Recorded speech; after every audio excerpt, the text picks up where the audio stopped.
Hello guys, this is your FNAFIC dojo and we are back with our new fanfic, which is What If Naruto and Karin Started Meeting Each Other Part 1.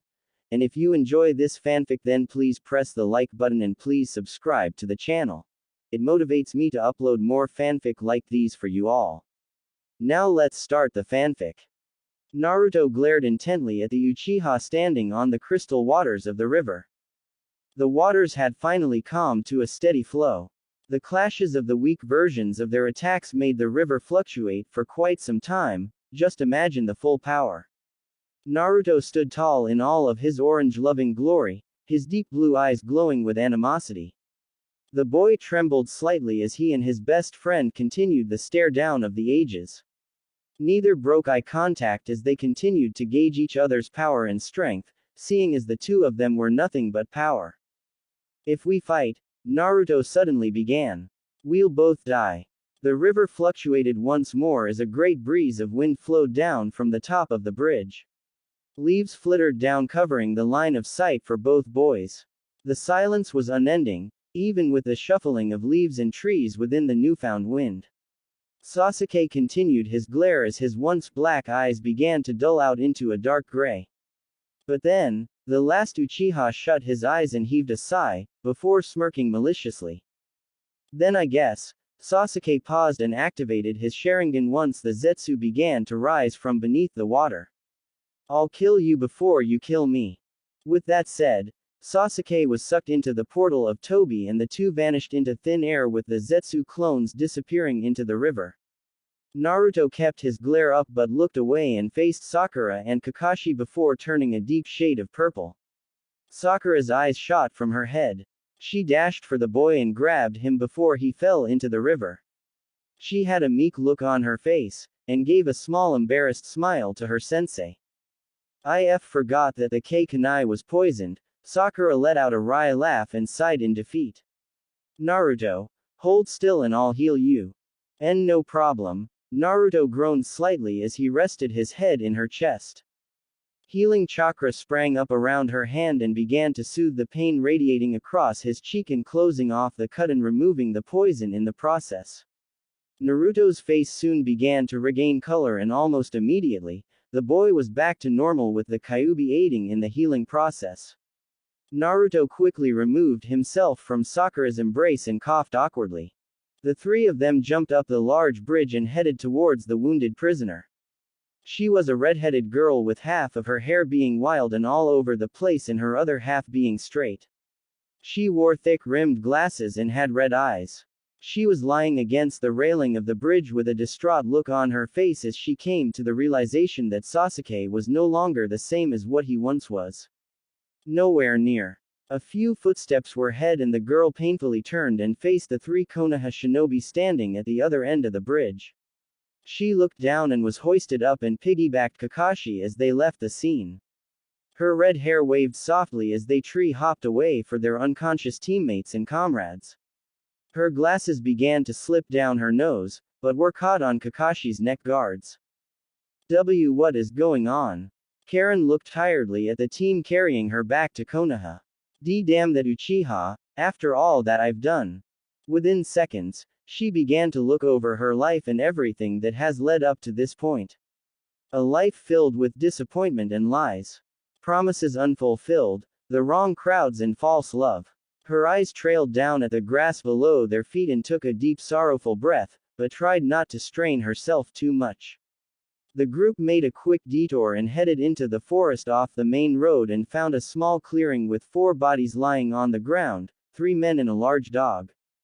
All 4 of them began to wake up thanks to Sakura administering the antidote and healing their bodies and removing the poison from their systems. Almost immediately, Kiba burst into anger and began to scream at Sakura for how stupid she was and how little she had thought the situation through. But through all of this, the golden-haired boy of the group kept to himself and stared aimlessly into the grand forest surrounding them. One by one, Karin began to examine the Konoha ninjas' chakra signatures and one by one, she got a very good idea as to how these shinobi acted, thought and moral codes were. The pale-skinned black-haired shinobi was an enigma, and basically had a chakra aligning itself slowly with good. The dog and the kid with the fang tattoos on his cheeks, although loud and brash in person, his chakra was strong and peaceful and really loyal too.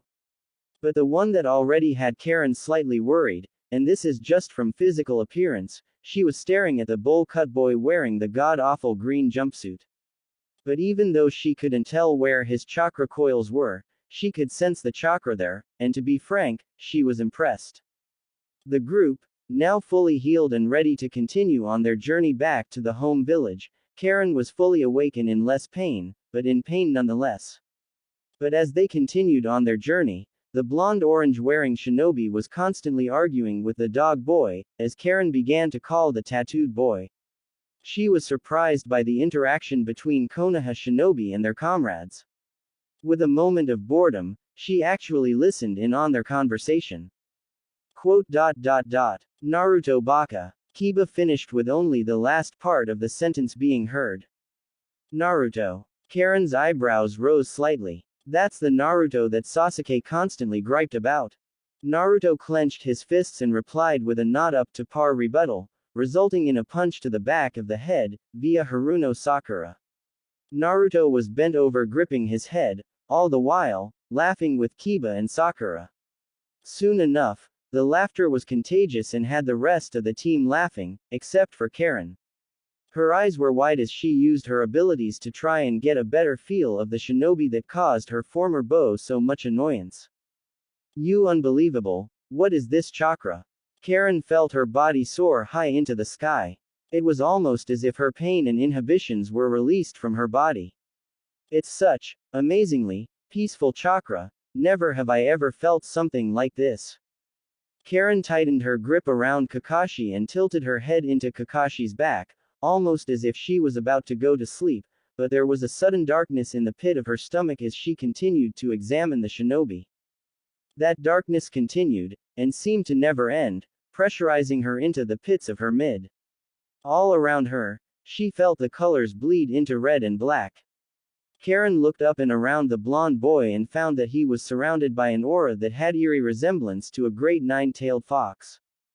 Karin had never once been so terrified. What really scared her though, was the untamable power that resided deep within the boy had her terrified that she was going to the same village as he was.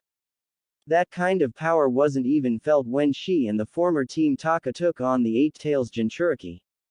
Karin tried to come up with a conclusion as to why he held such malicious power within his body, but filed it away for another time when she realized that she'd been staring at the back of the blonde's head. Her cheeks lit up slightly. She looked away and stared at the ground for a while.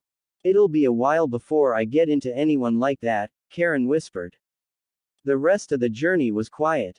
No, it wasn't quiet, but rather, not as loud as it normally would have been. With Naruto off in his own little world thinking about his difficult situation with Sasuke, Kiba saying something stupid and the others not really saying much, it left Karin with much to think about, namely, where she stood, now that she was no longer aligned with anyone. I'll most likely get arrested and thrown into jail, Karin mentally shivered. Or worse, I'll get executed. Karin reached over with her hand and weakly pushed her glasses up the bridge of her nose and somehow, once more, his gaze landed on the figure of Uzumaki Naruto. Karin continued to stare and was genuinely surprised at his appearance. Everything Sasuke said, Karin thought. It's almost as if Sasuke was jealous of him. This Naruto is nothing like the one that Sasu, the Uchiha, always spoke about. Naruto put his arms behind his head and started to walk slowly for just a moment. He was lost in his own thoughts as he stared off into the trees above them. The small rays of light tickling his whiskered cheeks and bouncing off of his sun-kissed hair. Naruto stopped suddenly and took a small breath before sighing in content and continuing forward. Karin quickly noticed that Sakura had a flash of worry on her face, only for it to disappear before she could examine the pinket's expression any further. Karin shut her eyes and took the same action, making Kakashi turn his head slightly. The Junin gave her a small look, but then gave her an eye smile. Karin raised an eyebrow and rested her chin in his shoulder, knowing that she is still too weak to walk on her own. Kakashi simply fixed her position on his back and sped up the pace since he was starting to fall behind Kiba. The Cyclops of a Junin sped up his steps and started to catch up to the somewhat speeding blonde just a few clicks away from him. Once he caught up with Naruto, Kakashi looked over to see Naruto had no expression on his face. Naruto's cerulean eyes were glimmering and looked deep in thought. Karin saw this, and for the first time, she had seen his face up close and was surprised by his facial appearance. From all of the descriptions that Sasuke gave her, she had half expected Naruto to be some god-awful thing to look at, but to tell the truth, she felt that the blonde wasn't too bad. He looked over from the corner of his eyes and gave Karin a small smile. Karin felt her face heat up from just how bright his smile actually was. Suddenly, she sensed a great burst of peace and happiness radiate from the blonde smiling at her. His glinting teeth seemed a bit much, but Karin seemed to not mind the sight. But there was a sudden burst from that peace once more. It was powerful and it filled her mind with darkness. Everything was thrown in a 1,000-mile-per-hour downward spiral. But from the darkness, the girl was met with two powerful blood-red eyes that glared menacingly into her own crimson eyes. Her skin shuddered, and grew cold in the presence of such powerful orbs. She could feel her chakra fluctuating because of the powerful force that seemed to practically be breathing in her face. Her eyes were wide when she saw what seemed to be the face of a beautiful, light-skinned, redhead with the most beautiful violet eyes that Karin had ever seen. The image was seen in the center of the slitted irides of the beast glaring at her. The woman gave Karin a small smirk, and tilted her head as she looked at the red-eyed girl. Karin's eyes were wide and filled with fear. Karin felt her jaw unhinge, and felt her heart race in fear. This boy that she sensed is filled with such strange secrets that Karin couldn't even fathom. But the dark chakra narrowed its blood-red eyes and sent a major burst of its own chakra, nearly scaring Karin off of Kakashi's back. Looking back to the normal world, Karin found that she was now on the ground. Sakura and the others were looking at her with worried expressions, despite the fact that she was an enemy. But once Naruto came into the scene, Karin saw a quick flash of the crimson eyes staring at her through Naruto's own blue. The redhead had seen a lot of scary things in her life, but never had she ever felt that dark. Never had she felt that terrified. In a quick move without thinking, she started backing away once Naruto reached forward with his hand. A small pang of hurt reverberated through his heart. He looked down and slowly retracted his hand, but Karin quickly reached out and grabbed it. With a quick and brisk apology, Naruto lifted her from the ground and carried her on his own back, rather than Kakashi's. Karin's sensing abilities were exploding in all directions from the amount of dark chakra shooting off of Naruto's body. Karin gripped tightly, tighter than what she did with Kakashi. Actually, with Kakashi, she held him loosely, hence the fact she fell off. Naruto nearly choked from the amount of pressure she was pressing on his neck, but immediately loosened.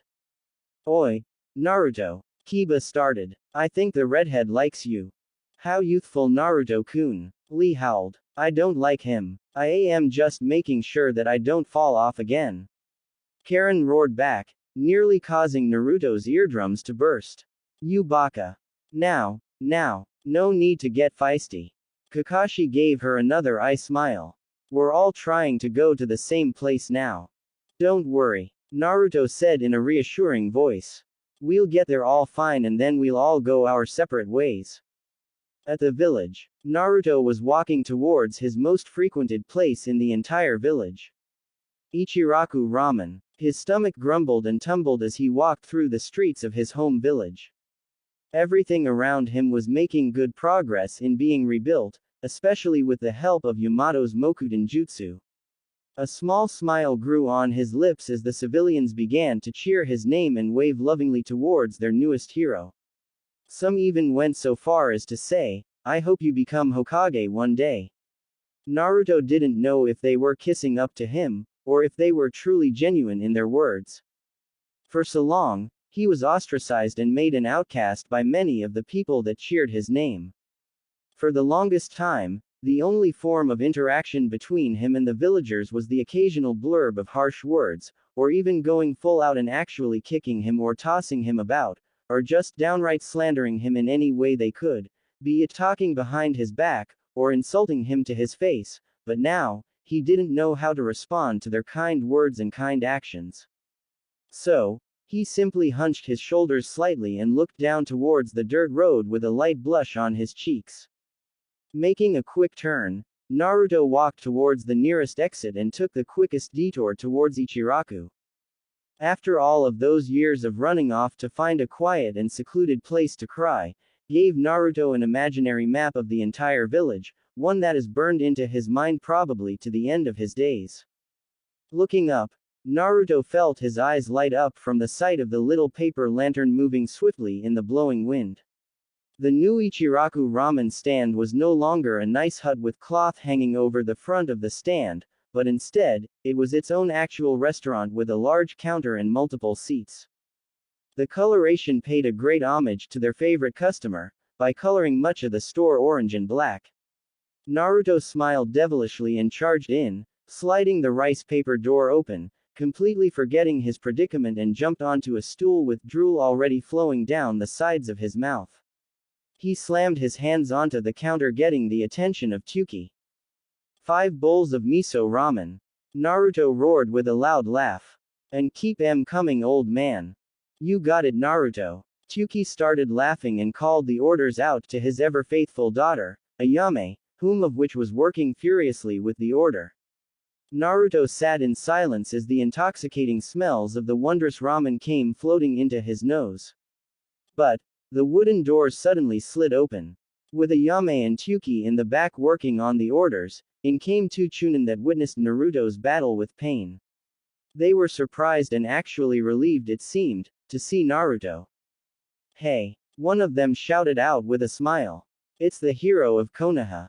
You're right. The other laughed. The elder one quickly walked up to a seat next to Naruto and pulled out a notebook. Please, honor me with your autograph. My son would love it if you did. Same here. My daughter would love it if you signed an autograph for her. The other shinobi joined in. Naruto turned red from embarrassment. Looking around for whatever escape he had, he tuned out the 2 shinobi and tried to listen in for whatever distraction he could take advantage of. Thanks to the newly renovated Ichiraku ramen stand, the Ichirakus hired a full staff of waiters, cooks, and even deliverymen and women. So once Tuki got the order of deep-fried pork cutlets, the order came out first. With a ring of the counter bell, Tuki got the attention of one of his deliverymen. But Naruto quickly kawaramied with the deliveryman and took the order himself and started running away as fast as he could towards wherever he could. After he felt that he was a good distance away from Ichiraku ramen, he looked around and found that the street he was on was quite desolate and empty. He sighed and sat against the nearest wall and slid down and rested on the ground, placing the order next to him. He leaned his head on the wall and stared at the deep blue sky without a thought in his mind. But, then, he realized that the order belonged to someone. He frantically opened the casing and stared at the destination, the T&I Department of Konoha Intelligence. He shut the casing for to-go food and shot to his feet. He looked up and found that the sun was still high in the sky, with a lot of time still remaining in his day. So why couldn't he play deliveryman for the day? So, he took his sweet time making his way towards the T&I department building. Now though, the streets towards the building were empty. Almost no one populated the area. Naruto smiled slightly, but didn't let it show. The cheers and the kind smiles were something that was going to take time to grow on him, and he was sure of it.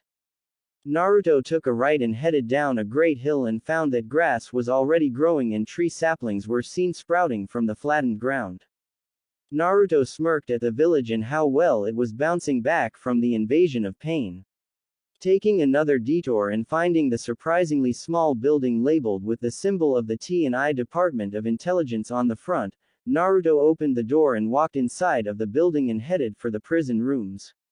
It was a quaint journey. No one to mock him or insult him, no one that begged for him to let them free, and best of all, no new fans to bother him. He found the only room holding any people within it and knocked. There was a quick reply and the door slid open to reveal Karin sitting in a chair while picking her nails while two interrogators were bickering like children and Ibiki was rubbing his temples. Naruto held in his laughter remembering the terrifying and imposing figure that Ibiki was as a man. The blonde walked ahead and shivered in fear once Ibiki stood from his seat.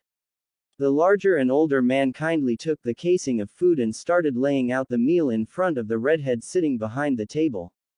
You've got your food. Now eat up. Karin ordered this. Naruto asked. Why? She runs a hard bargain for information. Ibiki groaned. Why don't you join in on the interrogation, Naruto? Since my two subordinates are being less than adequate. Why not? Naruto sighed and pulled up a seat and sat next to Ibiki. I was hoping that I could eat my ramen by now. Okay. Now tell us what you know of the Akatsuki and what they're planning. Ibiki said with a voice that demanded respect. You have literally no reason to hold back information. Hold on. Karin replied with a small smirk. I just need to finish my delicious pork cutlets, Kami. You Konoha people sure know how to cook. I'm impressed. Don't try changing the subject, Karin. Naruto grabbed her shoulders. But suddenly, the two disappeared in a puff of smoke. Somewhere. The smoke cleared and the two were now in a vaguely familiar room, well to Naruto that is. Once the smoke was officially cleared, the two looked around awkwardly and found that Lord Fukasaku and Lady Shima were sitting at the other side of the table with wide eyes. Karin's eyes bugged from her head and she nearly freaked out from being in the presence of toads of all things. Then she looked down to see caterpillars, insects of varying sizes. She quickly shot a hand to her mouth to hold in her incoming gag. Fukasaku-sama, Shima-ba-chan. Naruto cried out and dropped Karin off of the table and headed off to give the two toad sages the tightest hug he could muster. Wait, what in the world am I doing here? What the heck is she doing here? Fukasaku asked. I thought we only summoned Naruto-chan. These two were apparently in physical contact. Shima replied. Well, young lady, whom might you be? Karin. The redhead replied. No surname that I know of. Well then, how were you two in contact with one another? Shima asked. Karin was surprised by the amount of chakra that the two elder toads possessed. To be frank, the girl was slightly terrified. I was interrogating her. Naruto quickly replied. She was a part of Sasuke's team, so she could possibly have information about the Akatsuki and what they're doing with Sasuke. So she's an enemy? Fukasaku asked with a raised eyebrow. Karin's eyes nearly widened when she felt a chakra spike from the green toad. But before Karin could reply, Naruto raised a hand and shook his head. He then turned his head and looked at the redhead sitting in one of the seats. Karin was surprised to say the least.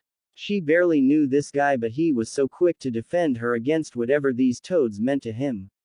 She felt his chakra fluctuate in a way that made his actions seem genuine.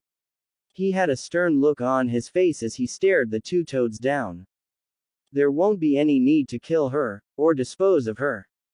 Naruto said. She's under my protection since it's my fault that she's here. Are you sure, Naruto-chan? Shima asked. I am dead serious, Shima-ba-chan. Naruto smiled softly. Besides, Ka-chan seems to like her. Outside, the group began to walk towards their destination and seemed to be making a good walk, although the walk was plagued by the innate rambling of Karin. Naruto was confused and seemed to be wondering and worrying about the redhead's sanity. But then after at least 10 minutes of blocking her out, he sighed and decided to listen in on what the redhead was saying. I seduced him, I helped him for nothing. That damned Uchiha tried to even kill me. The nerve of that guy. Karin placed her hands on her hips and glared viciously towards nothing. And yet, why do I feel this way for him? Why didn't he feel the same? Was there someone else? Was it because I wasn't smart or strong enough? Am I not attractive? Karin sighed and looked down, stopping suddenly. I bet it's because of my cursed red hair. Why the hell does this sound familiar? Naruto thought with a strange look marring his face. Suddenly a bright blush formed on his cheeks and he quickly forced his hands into his pocket and started walking forward with a quick pace. The images of the first meeting of his mother came flittering in his mind. She's almost exactly like Ka-chan. Well, actually it's because of your red hair that I think you're beyond beautiful. Naruto suddenly blurted out. Fuck. Did I just say that? Naruto. Karin looked at him with a light blush growing on her cheeks. What did you say? Nothing. Let's just continue on to the Great Toad Sage. Naruto started walking faster trying to get away from the redheaded girl. But, Karin looked with a distraught expression on her face. Whatever, he probably didn't even mean it. Karin charged forward and followed Naruto with the same pace that he was going at and followed the toads towards the central husk. The four entered and bowed to the various toads staring at them and walked through the great structure towards the great toad sage of Mount Myoboku. A great door was opened and they came to see the sight of a massive toad with a grand hat on his head. Hey, I kinda. Karin was starting to stutter in the presence of such great beings. There was so much that she didn't know about Naruto, and most of those things, she could do without knowing. See, can I go back? If you want to stay in a prison cell for an unspecified amount of time instead of hanging with Konoha's #1 knuckle-headed ninja, then go ahead. Naruto said without a single stutter. You could stay with me and I'll be able to let you walk around and be free, to an extent. What do you mean? Karin asked, slightly worried for what he meant. With a quick sensing of his chakra, she found nothing wrong that would signify any evil intent with his words. I mean, stay under my protection. Naruto replied. With me, the village won't bother someone under the protection of the hero. I mean, thanks, but why? Karin asked. Why are you doing this for me? You don't even know me. Does that really matter? Naruto asked with a small smile. We could get to know each other. Enemy or not, it doesn't matter to me. I guess. Karin sighed and walked closer to Naruto. So what are you, and what is all of this? Well, for starters, this is the home of the Toad Summons. I am the Toad Sage, the only shinobi Toad Sage alive. Naruto began. I have mastered Senjutsu, and that big toad is the Great Toad Sage. That's amazing. Karin looked around the room with wide eyes as she examined every crack and crevice and started sensing the large toads surrounding them from the corners and the walls and outside of the building. Everything has chakra, it's amazing. The old Toad Sage began. Who are you again? Karin and Naruto face faulted and glared somewhat at the old senile toad. Karin was the first to straighten up, but then Naruto followed shortly. He was glaring at the old toad, but then, the wrinkled lips of the toad began to crease and began to open. I have received another prophecy, the future, he began.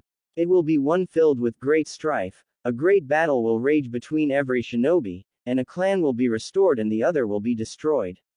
Either the clan of the red eyes or the clan of the red hair, and whichever path you choose, it will decide how the world will either end or be rebirth. How do I do this? Naruto asked. How do I even begin to take a hold of this prophecy? The Kyuubi. Another toad said. You must control the beast in order to bring peace. It is the first key to the door that opens to your true potential. But with this key, there is another. The toad elongated itself and Karin nearly gagged at the sight. The toad unraveled its scroll body and it came to reveal a complex seal formula drawn upon the scroll. On the far right though, there was an Uzumaki swirl with a box on top of it. The toad nodded at Naruto knowing that the boy knew full well of what he was to do. Wait. Karin suddenly said. The Kyuubi. Didn't the Yondaime kill the beast? No. Naruto replied. In truth, he sealed the beast inside of me. I am the Jinchuriki of the Kyuubi no Kitsune. And this seal was devised by the fourth to allow me to control the beast. Naruto-chan. Fukasaku chided. I don't think it's wise to give information so freely to enemies, former or not. I know. Naruto replied. But I trust her. Anyway, let's get this going on. A flame of chakra formed on each fingertip as he placed his palm onto the empty box. The chakra burned into the scroll and the seals began to grow from his chakra, and spread onto his body. Karin started to examine the sudden change and began to feel an overflow of chakra coming from the seal's power, almost as if someone's life force was being transferred into the boy. She could sense the chakra and she had to say, it felt vaguely familiar. Using her knowledge, she started to think of whose chakra it was. But then, thinking back to the conversation, Naruto said that the fourth created the seal. The chakra felt familiar because of the fact that the chakra belonged to someone she knew. Then she recognized it. The untamable fire within the chakra that showed off the different colors of the person's will. It was so powerful that Karin couldn't miss it. It was beautiful and it filled her with strength. She stared at the chakra flowing into Naruto's body and into his chakra coils. As she watched, she finally realized whose chakra it felt like. It felt like Naruto's. The warmth, the strength, the power, it was all there. There was no doubt about it. Was your father the fourth Hokage? Karin asked suddenly. The chakra stopped channeling for a moment, but only to resume. Fukasaku and Lady Shima narrowed their eyes at the redhead and started trying to sense her abilities through the use of senjutsu. But Naruto, though, had a small smirk on his face when Karin asked. To hear people ask if the fourth was his father made him smile. Even though it's only happened a few times. He knew his father at least. Once the chakra transfer was over and the seals were changed and reformed, Naruto turned to face Karin and gave her a small smile. Tell me all you know, and I'll tell you what you want to know. Naruto smiled softly. I'm pretty sure you have one hell of a story to tell, and besides, Fukasaku Jiji and Shima Ba-chan need to trust you first. Where do I start? Karin asked. Start from the beginning. Naruto stared at the red-headed girl waiting for a response. Karin fixed her glasses and gave Naruto a nervous look inside before being led from the building and onto one of the giant leaves that surrounded the ever-twilight-bathed land of Mount Myoboku. Karin sighed, not one to really think of her life, let alone spill her story to people, but maybe, she thought, maybe, Naruto could be the one to take the pain off of her chest and listen. With Taka, or hubby, or whatever crazy name Sasuke had come up with at the time, Karin felt that none of them would give a rat's ass about her well-being, as shown on the Great Bridge. Her chest started to pulse in pain from the quick flash of what had happened just a few days ago. Then she realized it. That bastard fucking stabbed me. Karin roared. Naruto's eyes went wide and he quickly jumped back behind the two toads. His face was dark with fear and his body was shaking. The amount of malicious intent radiating off of the irate redhead was too much for the blonde to handle. He stared at her backside as she went off on a rant of how much she hates Sasuke and how much she felt that he was scum. But it was during this, Naruto realized how great of a butt she had, and not only that, she was more curvaceous than Sakura could ever be. Naruto stopped himself before he could continue with those thoughts. A bright, crimson blush formed on his cheeks. Darting his eyes to different directions, Naruto couldn't help but continue to stare at the great curves that Kami had blessed his protectorate with. The blonde suddenly had this strange feeling, almost as if Jiraiya was trying to give him applause. Naruto shook his head and started walking ahead once Karin had calmed down and walked by her side. Karin felt a burst of calm chakra coming from behind and looked over to Naruto. She gave him a small smile but looked away as he led her towards a bench and sat her down. Naruto plopped next to her and gazed off into the horizon of the homeland of the toads. It's so beautiful, you know, Karin said. Verbal tick like Ka-chan. Naruto mentally noted. It reminds me of my homeland. Karin sighed and felt the calming chakra of the toads lying on their leaves and the chakra radiating off of Naruto. The land of grass, that's where I'm from. Land of grass? Naruto asked. Jiraiya of the Sannin, my sensei and I, traveled for 3 years, and never had I heard of a land of grass. Well, that's what I've always called it. Our country never really had a name.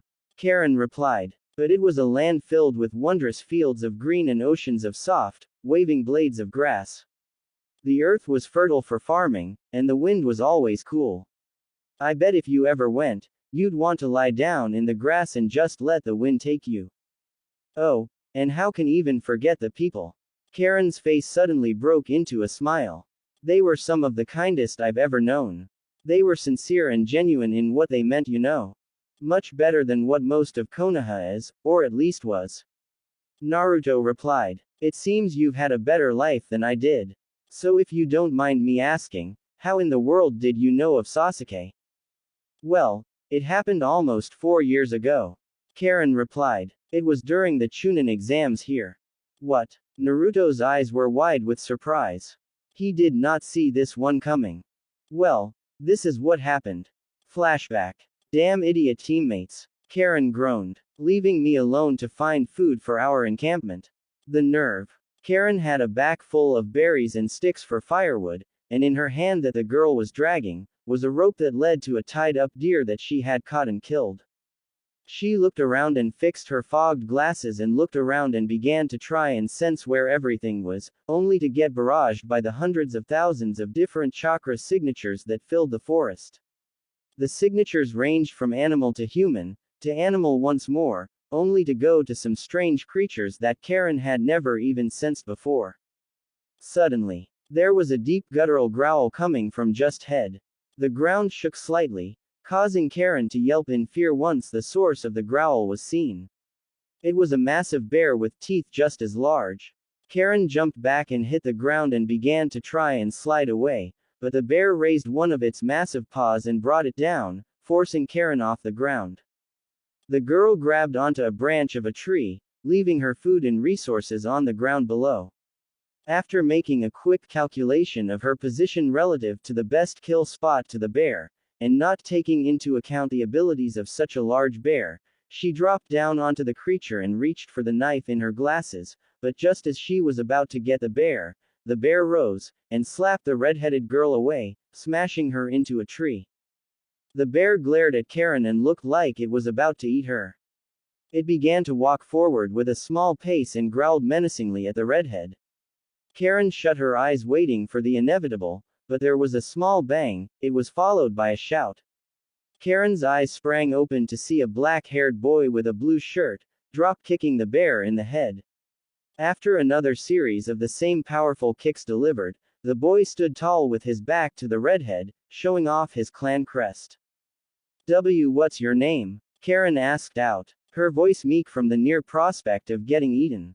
Sasuke. Uchiha Sasuke. Once those words left his mouth, the black-haired boy took off into the forest, leaving Karin behind to her own devices. Flashback over. That's interesting, Naruto said. What happened to you after the exam? I ended up becoming Orochimaru's top scientist, and I'm only 16. Karin laughed. But the things I had to do. Don't go into detail, Naruto made a quick reply. I don't want to hear about how Orochimaru likes to gush over children. Karin suddenly shut quiet. Naruto looked around thinking that he had just said something stupid. He started to feel slightly awkward, but then, Karin started shivering. Naruto was about to place a hand on her shoulder, but she shot her head up and burst into hysterical laughter. Naruto's eyes were wide with fear, and the boy started to slide away. Wait, that's just the funniest thing I've heard in a while. Karin laughed. She began to laugh so hard that tears began to fall from her face. The redhead began to cry harder than she laughed. Soon enough, Naruto realized that she was actually sobbing. The blonde quickly grabbed her and held her tightly and began to whisper softly, in hopes of that being able to calm her down. Her body trembled as she wept into his shirt. Naruto, under different circumstances, would have bolted off towards Kami knows where, and would have left the girl here, but he had a good understanding of who she was and what she's been through. Though not as smart as he would have wanted, but not as dumb as everyone thinks, Naruto understood her. For a girl that's been doing experiments on people for a long time and working alongside some of the scummiest people on the planet, and even joining up with the Akatsuki, Karin was probably on the verge of breakdown. The catalyst was Sasuke stabbing her through the chest with his Chidori spear. I've tried so hard to be good at something, Karin continued to weep. But whatever I was good at, it was either morally wrong or it was just for my body. Wait. Naruto sat Karin up and stared into her crimson eyes. What do you mean? Sasuke? Karin started, but quickly stopped herself and looked away as tears began to sting in her eyes once more. That fucking Tem. Naruto growled and gripped the bench. No. I wanted it though, Karin quickly replied. I was naive and I was just so stupid all this time. Doesn't mean that I'll accept it. Naruto replied. After hearing this, you are definitely going to stay with me for a while. What? Karin asked with a tilted head. I don't want anything to happen to you, at least anything bad. Naruto replied with a heartwarming smile. I can tell that you've been through a lot of shit, it's okay though, it's because well, I have too. What do you mean? Karin asked while resting a hand on Naruto's shoulder. Wasn't your father the fourth Hokage? I'm a Jinchuriki. Naruto replied. For the longest time, I was hated, despised, ostracized, insulted, everything that you can think of. I didn't even know who my parents were. No one knew who my parents were except for the old man third Hokage. Why didn't he tell you?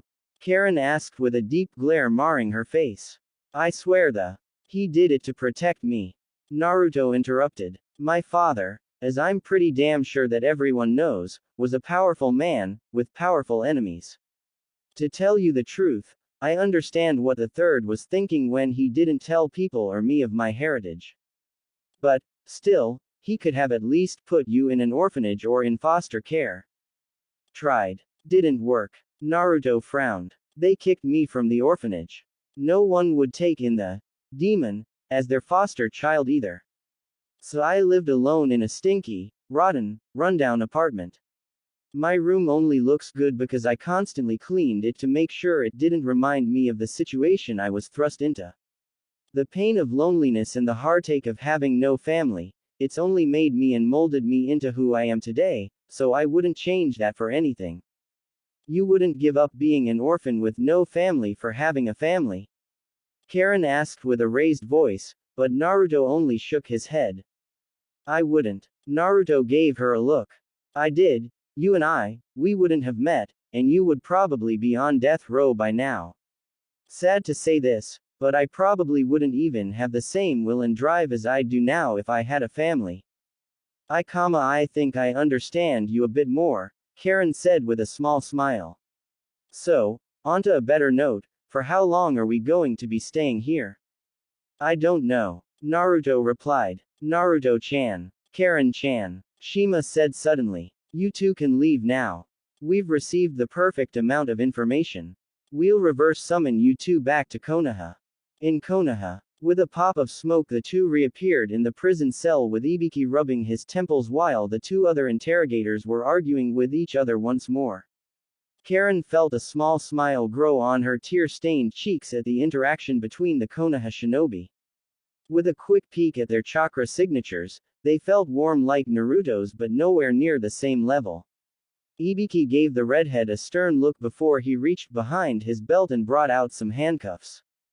Naruto saw this and quickly entered Sage mode and three clones burst into creation and grabbed Ibiki and his handcuffs while holding down the other two interrogators. Naruto's toad sage eyes stared at Ibiki with a powerful gaze. But before any words could be said, the door opened from behind and in walked Tsunade with Naruto at her side. Ibiki, there's no need for cuffs. The woman said with a kind tone. Naruto has taken the job of keeping her in line. Are you sure Tsunade-sama? Ibiki asked. Of course. Now then Karin, Naruto will take you to his temporary home. Tsunade nodded to the people of the prison room and Karin bowed deeply to the woman before hurrying out of the building. Once on the street, she and Naruto walked side by side with the people staring at them with confused faces. Naruto wasn't surprised. Karin hasn't been seen before, but he was also pretty sure that he would get a mouthful from Sakura, should she find out that Naruto was now caring for Karin. Naruto gave a small laugh receiving a glance from Karin. The redhead simply shook her head and rolled her eyes in response. Karin smiled at the blonde and started to walk at a slower pace to stay at his side. You know, I think I can start to like this setup. With a short, but somehow long and not so boring journey made, the two arrived at Naruto's temporary living quarters. As a sign of thanks from the construction corps of villagers, they made him a great condo and replaced all of his former furniture and belongings with even better products. His sinks and refrigerators were top of the line, his toilet was top of the line, even his damn shower was top of the line. His floorboards were no longer just wood but instead tile. He had beautiful carpets strewn into the floors for a more comfortable walk. Karin was surprised by the scene and looked to Naruto half hoping that his heartbreaking story of being a pariah in Konoha was fake, but Naruto simply shrugged and headed straight for the couch and unzipped his black and orange jumpsuit jacket, revealing a black skin-tight shirt that showed off his well-defined muscles and toned body. Karin blushed a mighty storm, and quickly looked away. Wait, if you're going to stay on the couch, where am I going to sleep? Karin asked. Why, the bed, of course. Naruto replied without even looking up. I can't do that. Karin looked in awe. It's why you're home, I see, can't impose. I don't really care. Naruto slid out of the couch and walked up to Karin with a playful smirk on his face. What are you, Karin yelped out with a bright blush growing on her face as Naruto swept her off of her feet and into a bridal-style position. Karin's face was soon enough, just as red as her hair. Naruto shook his head and slowly slid his bedroom door open to reveal a large king-sized bed and slowly laid Karin onto the mattress. Karin was surprised with the cleanliness of the bedroom and quickly surmised that Naruto doesn't really spend much time in this room. You know, this is actually the first time I've ever even touched this bed. Naruto whispered. What? Why? Karin looked at him with an incredulous look. This thing feels amazing. I'm not really one for material possessions, or even nice things for that matter. Naruto replied and sat on the bed as Karin moved over. This place is a bit too much for me, you know. I'm just not really used to having so much. Don't worry, Naruto. I'm pretty sure you'll get used to it someday. A few weeks later. For the past few weeks, Naruto and Karin were practically inseparable. They lived together and Karin had no idea where to go, so it was understandable. But they didn't just go anywhere, they went to Ichiraku Ramen and to different places that are frequented for couples. Many of the villagers began to get a hunch that Naruto and the redhead of Konoha were starting to fall for each other. Though a bit too soon in their quite fragile friendship to be thinking like that, Karin couldn't help but think that way. Naruto was kind-hearted, smarter than what he let on, and a hell of a lot stronger than what she originally thought. But the thing Karin loved the most, Naruto let her have his bed, while he slept on a couch. Though that sounds mighty selfish, Karin actually, for the first few days of them living together, argued with the blonde to let her sleep on the couch rather than on the bed for once, but Naruto simply replied to the effect of saying, "You're a guest, I can't do that to you." Karin, at the moment she gave up asking, realized that Naruto was probably one of the most hard-headed idiots she's ever met, and to be frank, it aggravated her at times. His idiocy, though, was one of his major flaws that drove the bespectacled girl up the walls. Though he was smarter than what he let on, he was still an idiot. But at least he was a kind-hearted idiot. Karin for so many hours put in large arguments and amounts of pain into the blonde Jinchuriki only for him to continue his idiotic ways. But returning to the bed, even though the bed was nice and soft, and surprisingly comfortable, Karin struggled to sleep a lot, because of the change of lifestyle and the change of crowd. Normally, she'd be fucked to sleep or not even sleep because she'd be moving around with Taka, or hubby or whatever Sasuke felt like naming their group. Some of those dreams turned into very vivid nightmares. But Naruto's calming, peaceful and loving chakra always filled her mind and her heavy heart, forcing those dreams away and filling her dreams of him. The peace of being with Naruto for the past few weeks made Karin rethink her life, and now, she was definitely starting to fall for the hero of Konoha. How could she not? Karin was also becoming friends with a few of the Konoha 11, while slowly making her way to becoming friends with the more influential ones in Naruto's life, namely, Haruno Sakura and Hyuga Hinata. Upon meeting Hinata, Karin could sense the amount of love in her chakra being directed towards Naruto whenever they were seen together. Karin could see how obvious it was that Hinata was in love with Naruto, and from what the redhead had found out, Hinata confessed her emotions for the blonde, but Naruto either didn't reciprocate the feelings or just didn't bring up the subject again. Karin, though, was surprised by the obliviousness of Naruto when he didn't realize how obvious Hinata's feelings were for him. But, Karin had to say though, of all of Naruto's friends, she felt that she hated Sakura more than the rest. Sakura, upon their first meeting since Sakura healed her at the bridge, the Pinkett immediately interrogated the redhead about the reasons for why Naruto was taking care of her. Karin defended herself from the prying Pinkett, but Sakura didn't let up, showing Karin that Sakura held the same stubborn will of Naruto. Within minutes of the interrogation, the two of them blew up into a great screaming battle with both releasing their inner personalities. Karin during their argument showed that she held the same super strength that Sakura did. Sakura got too violent with the argument and punched down on the ground, shooting up a large amount of earth and rocks from the training ground while Naruto was staying away from the volatile redhead and Pinkett. He hid in a tree, remembering Sakura's inhumane super strength from training and worried for Karin's health. But just as Sakura rose her fist from the ground, Karin rammed her fist into the ground, splitting the training ground in half, launching dirt and boulders high into the sky. Naruto had nightmares of the event for a few days. The poor boy was launched from his branch of safety and landed on the ground below to face the hailstorm of falling stones and boulders falling from the sky above. Naruto had a quick glance of Karin and shivered at the sight. Karin's face was dark as a malicious smile was spread across her face and her glasses were covered in lens glare. Oh, that day brought smiles to the redhead's face every time she thought of it. But now, she was sitting in the hospital getting processed into the hospital core. Karin sat in silence and read a special copy of Ika Ika Tactics. She had her face buried in the pages in the book, receiving estranged looks from other nurses and med-nins. Karin paid no attention to them, seeing as she was completely engrossed in the contents of the smutty novella. But her mind was on her wonderful roommate and guardian. The blonde was at times, she had to admit, a bit of a handful because of his outgoing persona, but she could honestly say he was a great person to be around. Karin sighed though and looked away, remembering what he said at Mount Myoboku. Even though it was so unimportant, it made her heart flutter. He had called her beautiful because of her red hair, the same red hair that she seemed to despise more than anything else in the world. Another smile formed on her lips. She unconsciously slid a hand through her red hair and fixed her brown-framed glasses and continued to read. Little did she know though, Naruto was going out of his way to make sure that she felt accommodated in Konoha. The blonde hero was in the Hokage Tower having a grand debate with Tsunade to allow Karin some privileges. Ba-chan, Naruto said once again, if we're going to help me train and tame the Kyuubi, then don't you think having a censor like Karin with me to make sure nothing wrong happens?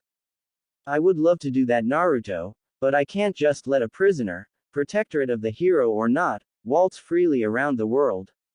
Tsunade replied.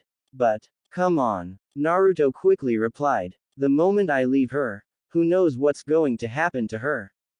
You think I haven't thought of that, Naruto? Tsunade reprimanded. The only choice is to throw her in jail. No, Naruto growled. I made her a promise that I wouldn't let anything like that happen to her. I know that, but you need to think of this from my perspective. Tsunade pinched the bridge of her nose. Let me give you a basic overview of her rap sheet. I already know it, Ba-chan. Naruto sighed in exasperation and sat up from his seat. She told me already. Then you should know why I can't just let her leave and come with you. Tsunade replied with a stern expression. She could, for all we know, could be a spy working for Orochimaru that purposely got herself captured. But I know she isn't. Naruto replied. Naruto? Tsunade's eyes were wide. Are you falling for her? What? Don't be absurd, Ba-chan. Naruto replied with a small tint of a blush forming on his cheeks. She's just a friend. Whatever you say, Naruto, Tsunade laughed. But getting back to our argument, I can't allow Karin to leave the village just because you say that you trust her. She's not even a shinobi aligned to any village. Then make her a shinobi of this one. Naruto blurted without thinking. You want to run that by me again? Tsunade asked with a raised eyebrow. Goad him into it. I was saying, make her a shinobi of this village.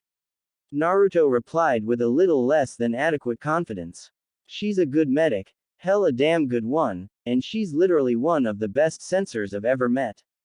She could tell if someone's lying just by reading their chakra. Those are skills that I've got to say that are priceless. You drive a hard bargain, Naruto, but you still haven't convinced me. Tsunade smirked. Just a little more. Then put her in a new team of genin that are trying to become chunin. Hell, you could even put me in that team. Naruto stood from his seat and rested his knuckles on the desk with his head dropped low and his hair covering his eyes in shadow. Naruto. She isn't even a genin. Tsunade-sama. The Hokage's eyes went wide, but Naruto went ahead and chose to continue. I will never call you that ever in your life, but I am now, just to show you the gravity of this situation. I'm listening, Naruto. Tsunade motioned for the blonde to continue. I'm not as dumb as most thought I am, well, at least not anymore. Naruto whispered. I know of the war, and don't act so surprised either. I talked to the great Toad Sage, and remember, he's all-seeing and all-knowing. I need to control the Kyuubi so we can strike a defining blow against the Akatsuki on the battlefields. With me there in control of the Kyuubi's power, we'd be unbeatable and there wouldn't be any senseless casualties. Well, Naruto, you're only a genin. No one will listen to you, even if you have the power and the skills. Then let me and Karin go to the Chunin exams coming up soon in Sunagaku. Naruto replied without a stutter in his words. We have the skills, we have the abilities. Let Karin get into the shinobi corps, I'll vouch for her. I'll do all I have to do to keep her safe. Why? Tsunade asked. I don't know. Naruto sat back down. There's something about her. I think that she's a main part of this prophecy that the Great Toad Sage was talking about. She's important, or else the Great Toad Sage would have told her to leave. It's happened before, you know. So you're saying, Tsunade stopped to think back to the beginning of the conversation when he ran the prophecy by her the first time. Karin could be the mother of the red-haired clan or the red-eyed clan. Not really. I'm just saying that Karin is important to it all. Naruto replied. The first step to all of the strife is by doing something that could change the course of the entire prophecy, and I intend to do this as the first step. Karin is strong, Ba-chan. She just needs the right push to bring it out. I saw her potential firsthand when she sparred with Sakura. Alright, Naruto, you've convinced me. Tsunade threw her hands up in defeat and sighed. You've won me over. Really? Naruto looked up with a hopeful expression. You sure gave up pretty soon. Nah, I was just enjoying our argument. Tsunade gave him a small smile. Naruto face faulted but straightened up and rubbed the back of his head. Now get the hell out of here, Gaki. I have some blasted paperwork to do. You got it, Ba-chan. Outside, Naruto walked down the street with a smile beaming off of his face. After spending the last few weeks in the company of the irate redhead known as Karin, Naruto couldn't help but feel his heart flutter while being in her presence. Maybe the old hag was right. So what if he did have feelings for Karin? It's not like it mattered anyway. At least that's what Naruto told himself. After the nights when Karin would have those vivid nightmares of hers and he'd have to calm her down using his chakra, the blonde felt inclined to keep her happy and keep her safe. Besides, she was living with him for crying out loud. But the last nightmare she had was of Sasuke and what he had done to her. Her screams and her gasps for air were embedded into his mind. The genuine fear and pain being released from her voice was palpable. When Naruto woke the redhead from her slumber, her once crimson eyes were pale in comparison to what they normally were. The memory of her pain was a sore spot in his mind. Her tears spilled onto his clothing and her cries were deafening. But the real problem, though, was making sure that her glasses stayed safe and unblemished. Without them, Karin was as good as blind. Knowing firsthand of how bad it was Karin reacted, Naruto never again wanted her to experience that fear. He shook his head of those depressing thoughts and began to sift through his memories for more appropriate images. Especially that one time when he and Karin went for a walk in one of the newly formed parks. The green grass waving softly and tickling their arms and legs, and the soft winds blowing through their hair, Naruto smiled at the serene image but shook it off, knowing that if he continued on those thoughts, he might bump into someone. Where could she be? Naruto thought to himself. She is a medical person, so the hospital is a good place to check. At the hospital. Thank you for your time, Karin-san. I hope we'll see you again. The nurse bowed to the redhead with a smile spread on her face. Thank you too. Karin replied with a curt bow and walked out through the glass doors only to smash face first with Naruto. Holy shit. Karin screamed out. Naruto looked up to see Karin with eyes as wide as plates and her glasses just a few feet away on the sidewalk. Karin frantically felt around the sidewalk looking for her glasses, but with no luck. The blonde saw this and held her still just before she began to hyperventilate. Naruto reached over and grabbed the glasses from off the ground and slowly slid them onto her face. Once the glasses were slipped on, Karin's world became clear and filled her irides with the most beautiful scene she's ever laid eyes upon. Naruto was sitting in a golden light, with clouds floating above them and the sun glimmering on his tanned skin. His hair waved over his Hittite-less forehead and flittered over his right eye from the wind blowing through their faces. A bright, face-splitting smile was spread on his face. Karin couldn't help but feel a blush forming on her cheeks but quickly pushed the blonde away in an attempt to keep her dignity. Naruto was confused but stood up and pulled Karin to her feet. The redhead quickly ran a hand through her unkempt half of hair and made a failed attempt to comb it straight. The two coughed awkwardly and looked away from each other only to make a powerful link of eye contact. So, Karin drawled. What are you doing here? Looking for you, of course. Naruto smiled once more and put his hands behind his head. I've convinced the Hokage to make you a genin of Konohagakure no Sato. Karin's eyes went wide. She was frozen in place with her mind flying and spinning in all directions without much thought in her red head. Her brain was painfully fried with little cognitive ability. Her head tilted slightly with her mouth parting slowly only to close like a gaping fish, almost as if the information had stolen her ability of speech. What? You're going to get processed into the shinobi corps. Naruto smiled. It was thanks to me that you are able to walk around the village without the need to have me watch your back from those in the village that want you gone. Thanks, Karin gave Naruto a nervous smile. But, I kinda wanted to get away from the shinobi life, you know. Oh. Naruto felt his heart crack for just a moment. I see. Karin's eyes went wide for a moment when she felt the sudden change in emotion. His chakra seemed dark, almost as if it was depressed, heartbroken. Karin looked back at Naruto and placed a reassuring hand on his shoulder and gave the poor boy a smile. Naruto saw the look in her eyes, they were genuine with her actions. Karin didn't mean to hurt the boy's feelings, but she just needed Naruto to know that she didn't feel it. And Naruto, Karin sighed. Alright, here's what I'll do. You go off and train and I'll have to think this whole ordeal over, alright? You sure? Naruto asked. You'll think of it, of course. Karin gave him a warm smile before sliding her hand off of his shoulder and walking off. I'll see you at home. Naruto watched her walk off down the road and towards their home. Their home. Naruto smiled and looked off towards the sun. He liked the sound of that. To finally come home to someone, even though that someone was just a friend. Just a friend, huh? Naruto laughed softly and looked off towards Karin's fleeting silhouette. Her bright red hair blowing in the wind as she took each step, with each descending move, her hair jumped just a few millimeters.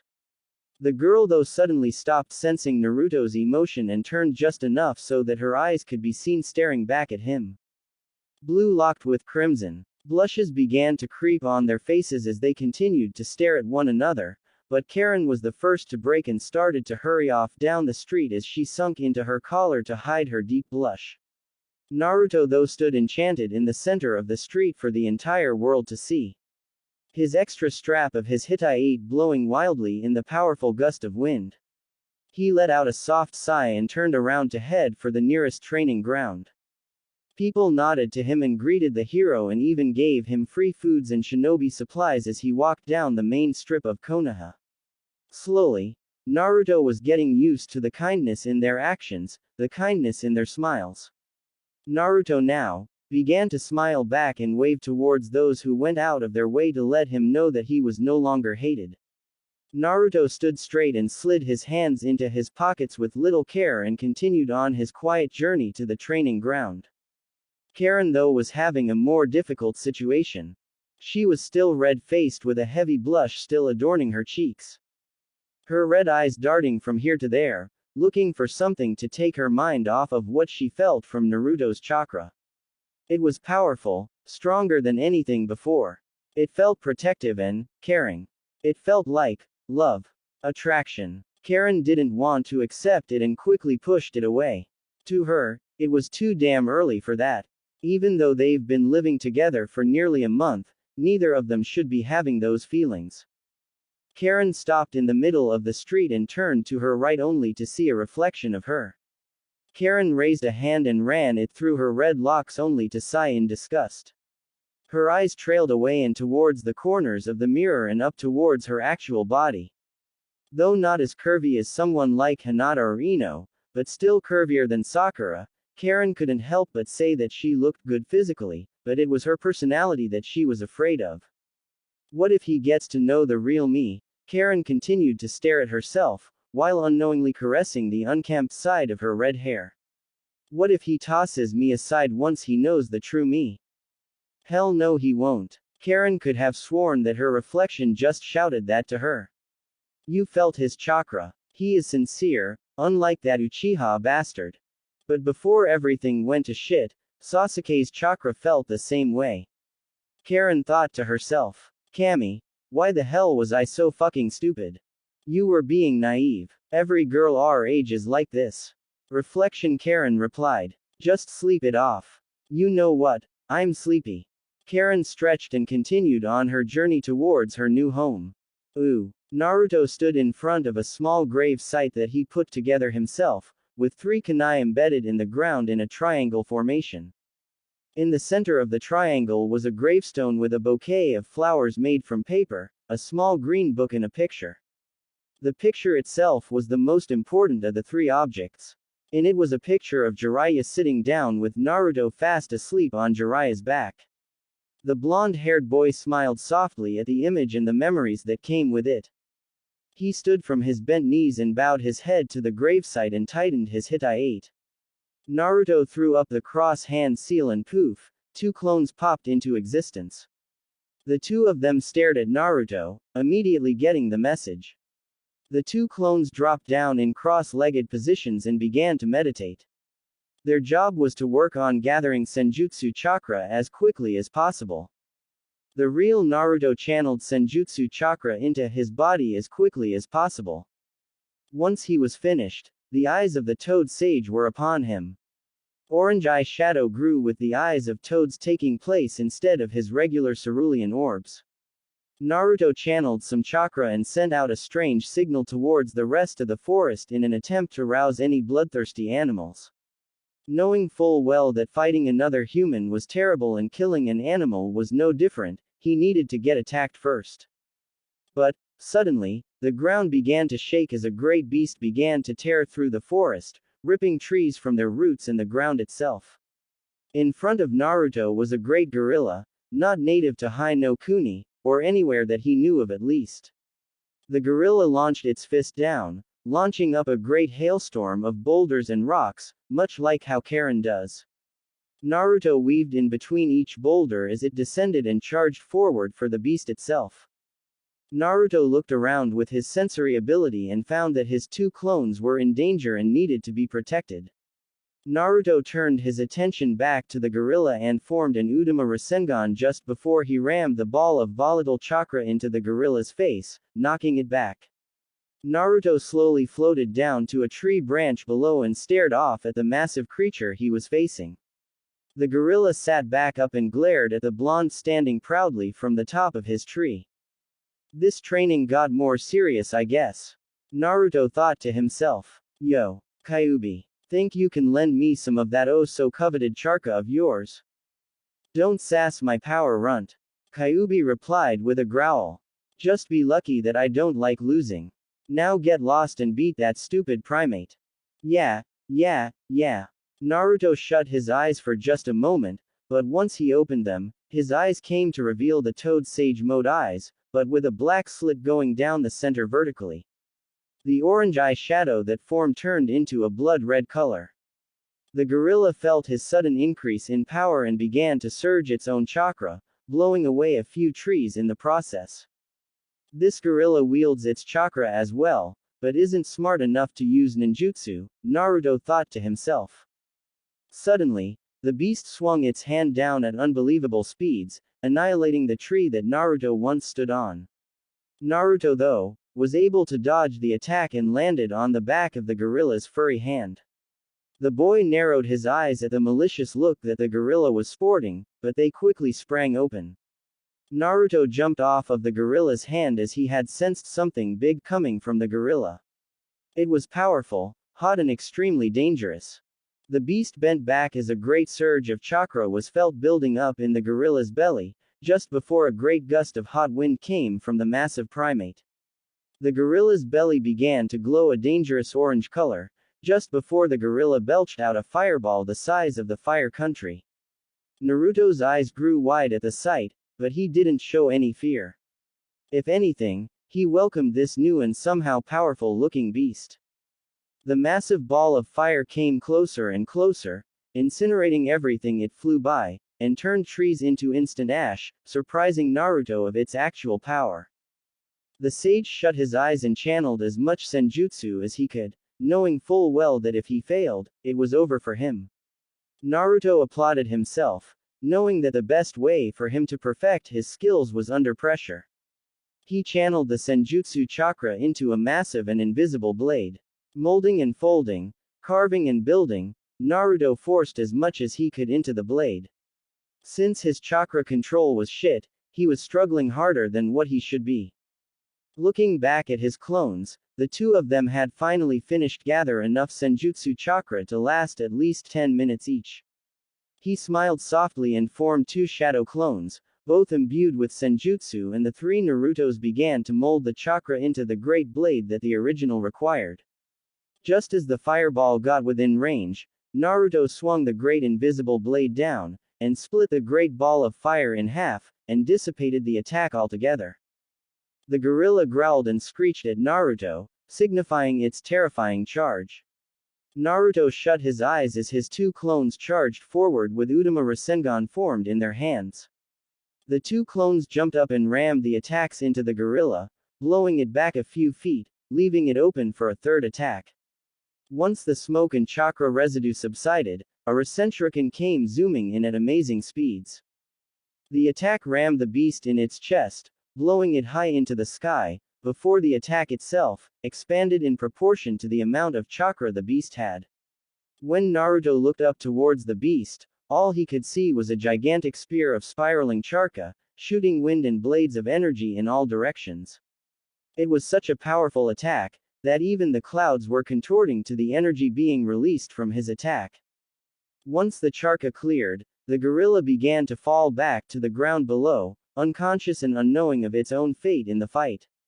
Naruto dashed forward with his two clones at his side as they channeled chakra to their legs to make them go faster. Once they got underneath the gorilla's shadow, the three began to channel as much senjutsu chakra as they could to their arms and legs and bodies, to empower themselves so they could catch the blasted creature thing, so the beast wouldn't die. Karin finally plopped down onto the bed of her home. She was too tired to take her pesky glasses off of her face, so she just laid on her back, allowing her body to rest. But something was bothering her. She rolled up her sleeves and traced her fingers on all of the tooth marks and bite scars that Sasuke left on her body. She raised her arm and examined the different patterns and random placements. It never ceased to surprise her that Naruto hadn't found out about her abilities yet, or her scars. There were some that she didn't feel that she could explain. Some scars on some places that were meant for the eyes of her lover. She shut her eyes and growled fiercely and pushed herself further up the bed and rested her head onto the soft and comfortable pillows at the head of the bed. She crossed her bare arms over her chest and let her mind drift. The sudden smell of fire filled her nose. It was powerful, overbearing. She shot her eyes open to a sight that sent shivers down her back. The entire village was ablaze. Standing in the center of the fire was Uchiha Sasuke, drenched in the blood of his former comrades. His Sharingan blaring for all who dared to stand up against him. He glared at Karin but then, the glare disappeared and was replaced with a horrific smile. Ooh. Naruto had successfully delivered a pounding on the gorilla and managed to beat it back into the forest. He left his 2 clones to train in gathering Senjutsu chakra faster as he headed into the village. He had his hands behind his head with a calm look on his face, but with sweat pouring off of his cheeks. He looked down at his clothes and felt the need to gag at the horrific smell they had. You know what? I'm going to go home and change first.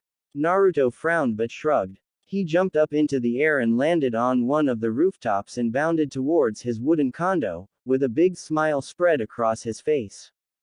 He landed at the front steps and was quickly greeted by the valets and the bellman and was led into the building. Naruto nodded and gave the 2 a generous tip and hurried off to his room. It was a quick run up the stairs, all 30 flights, and Naruto reached his penthouse level and swung the door open to reveal nothing out of the ordinary, almost as if Karin came and went straight to sleep. The blonde shinobi tiptoed towards his room and peeked into the bedroom and smiled softly at the sight. Karin was fast asleep, and even had a small snore.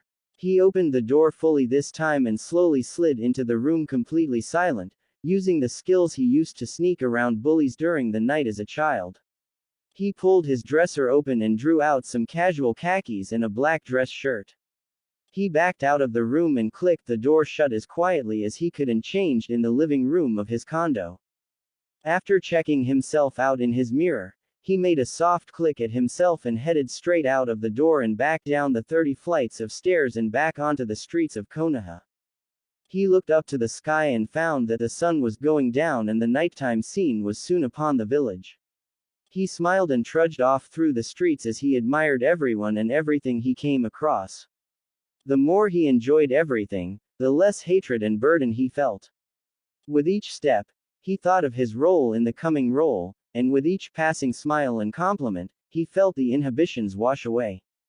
He looked up once more once he noticed that one of the street lights flickered on.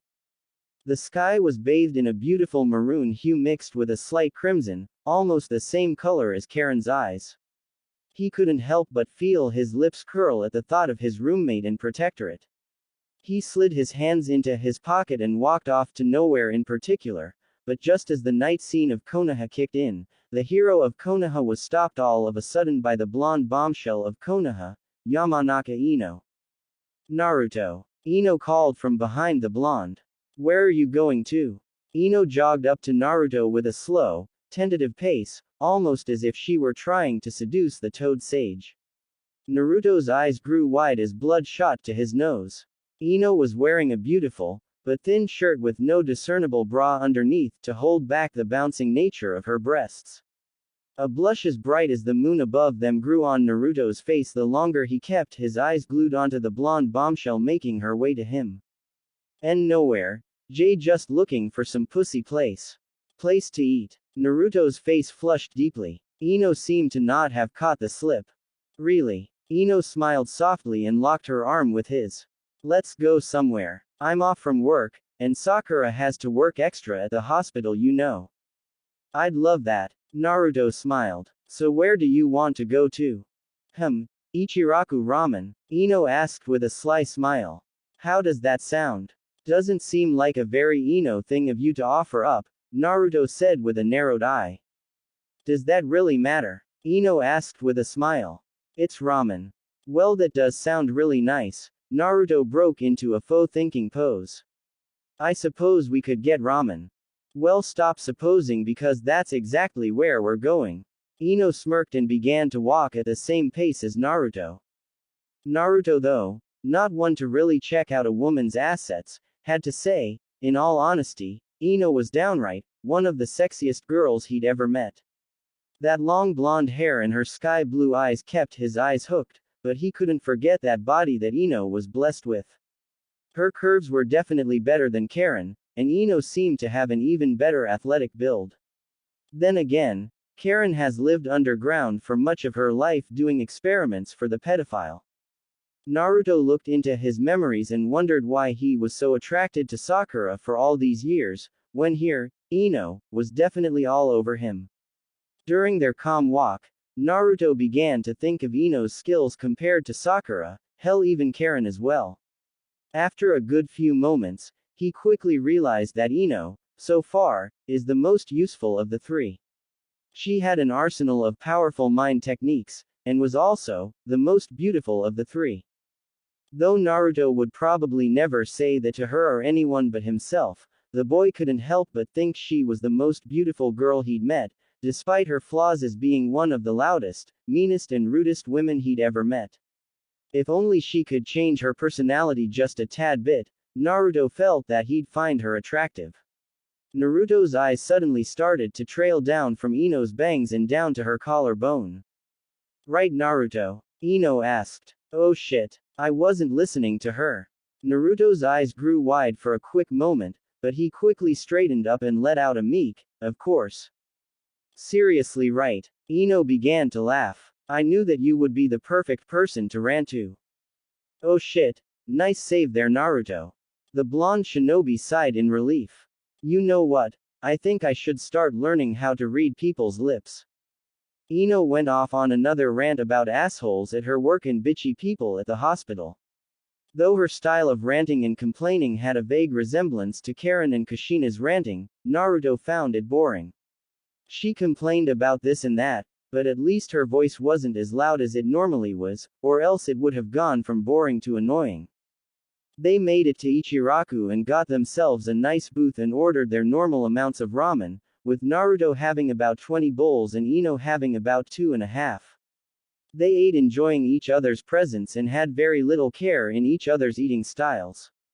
Naruto chose a more manly way of eating and started slurping his noodles in every direction while Ino, she ate like a starved pig, with ramen broth shooting in all directions. People eating around them gave the two blondes of Konoha estranged looks and some even left because of their commotion. But neither blonde gave half of a rip. They were enjoying their time together. Once Naruto finished his bowl he slammed it down, pretty much at the same time Ino had finished hers. Naruto and Ino looked around awkwardly and found that everyone was staring at them. Ino and Naruto's faces grew hot and red from embarrassment and the two turned to each other. Within moments, the two burst into some heavy laughter. Their laughter was contagious though. One by one, the people of the restaurant began to laugh with the two blondes. But it died down by the time the two blondes were on their way down the street.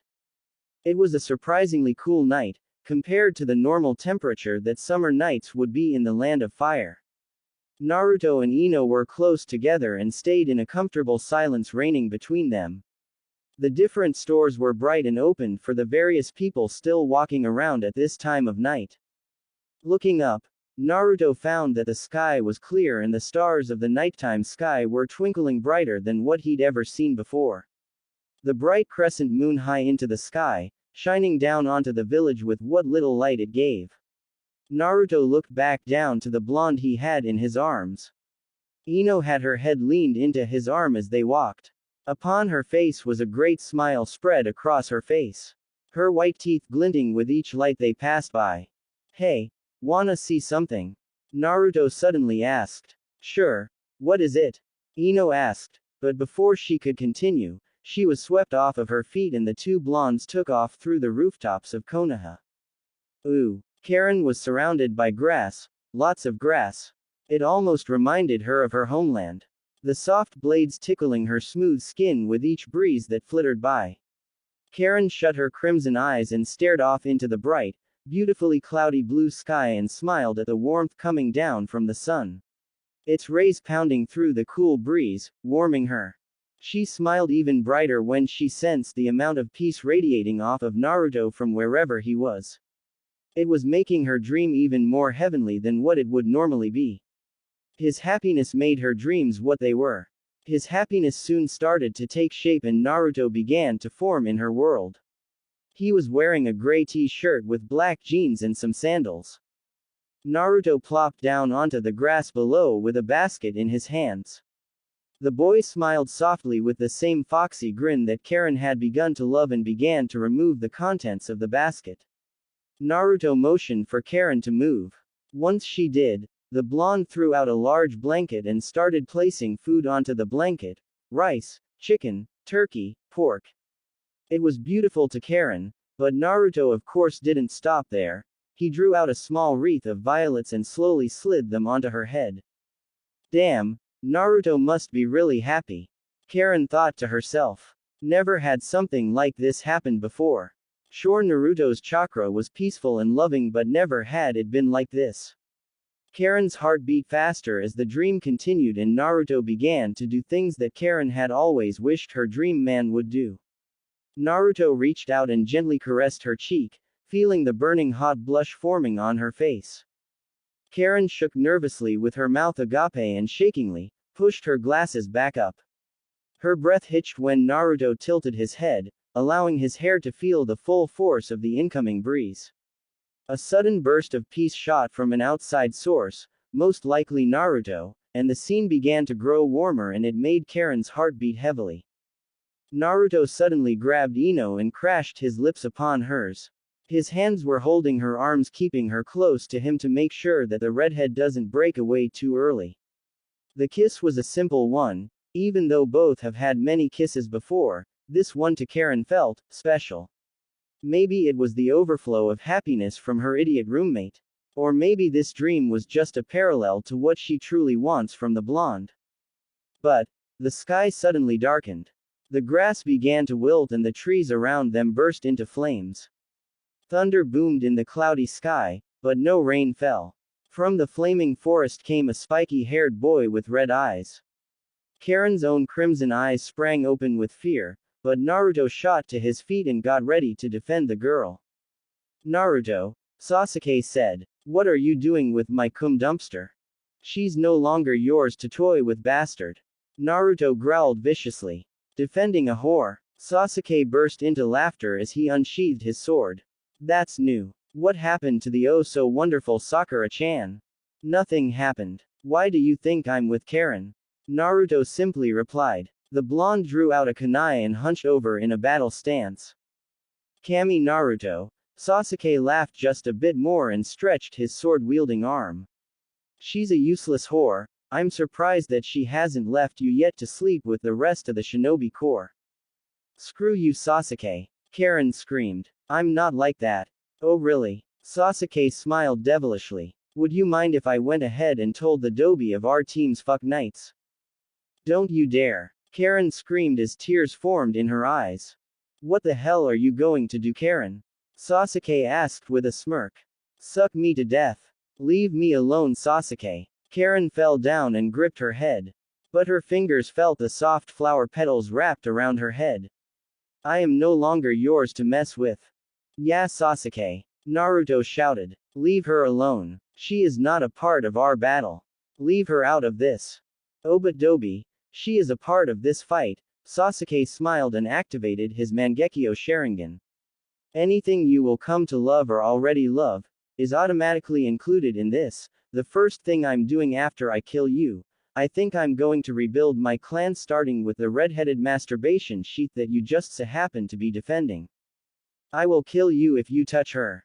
Naruto roared. The Kyuubi's chakra began to pulse out of his body, sending frozen shivers down Karin's back. She saw it. It flashed in front of her. It was glaring at her, studying her. Those horrific red eyes. The spiritual soldier of Sasuke's Susanoo grew and formed around the Uchiha and swung for the blonde Jinchuriki. Naruto saw this and sped forward with red chakra exploding off of his body.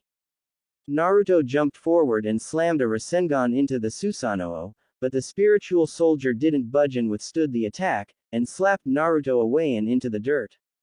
Sasuke burst into laughter and lunged forward and stabbed his Susanoo blade into Naruto's chest. The boy's scream reverberated in Karin's ears. "Karin, run!" The blonde managed to croak out. The redhead began to run.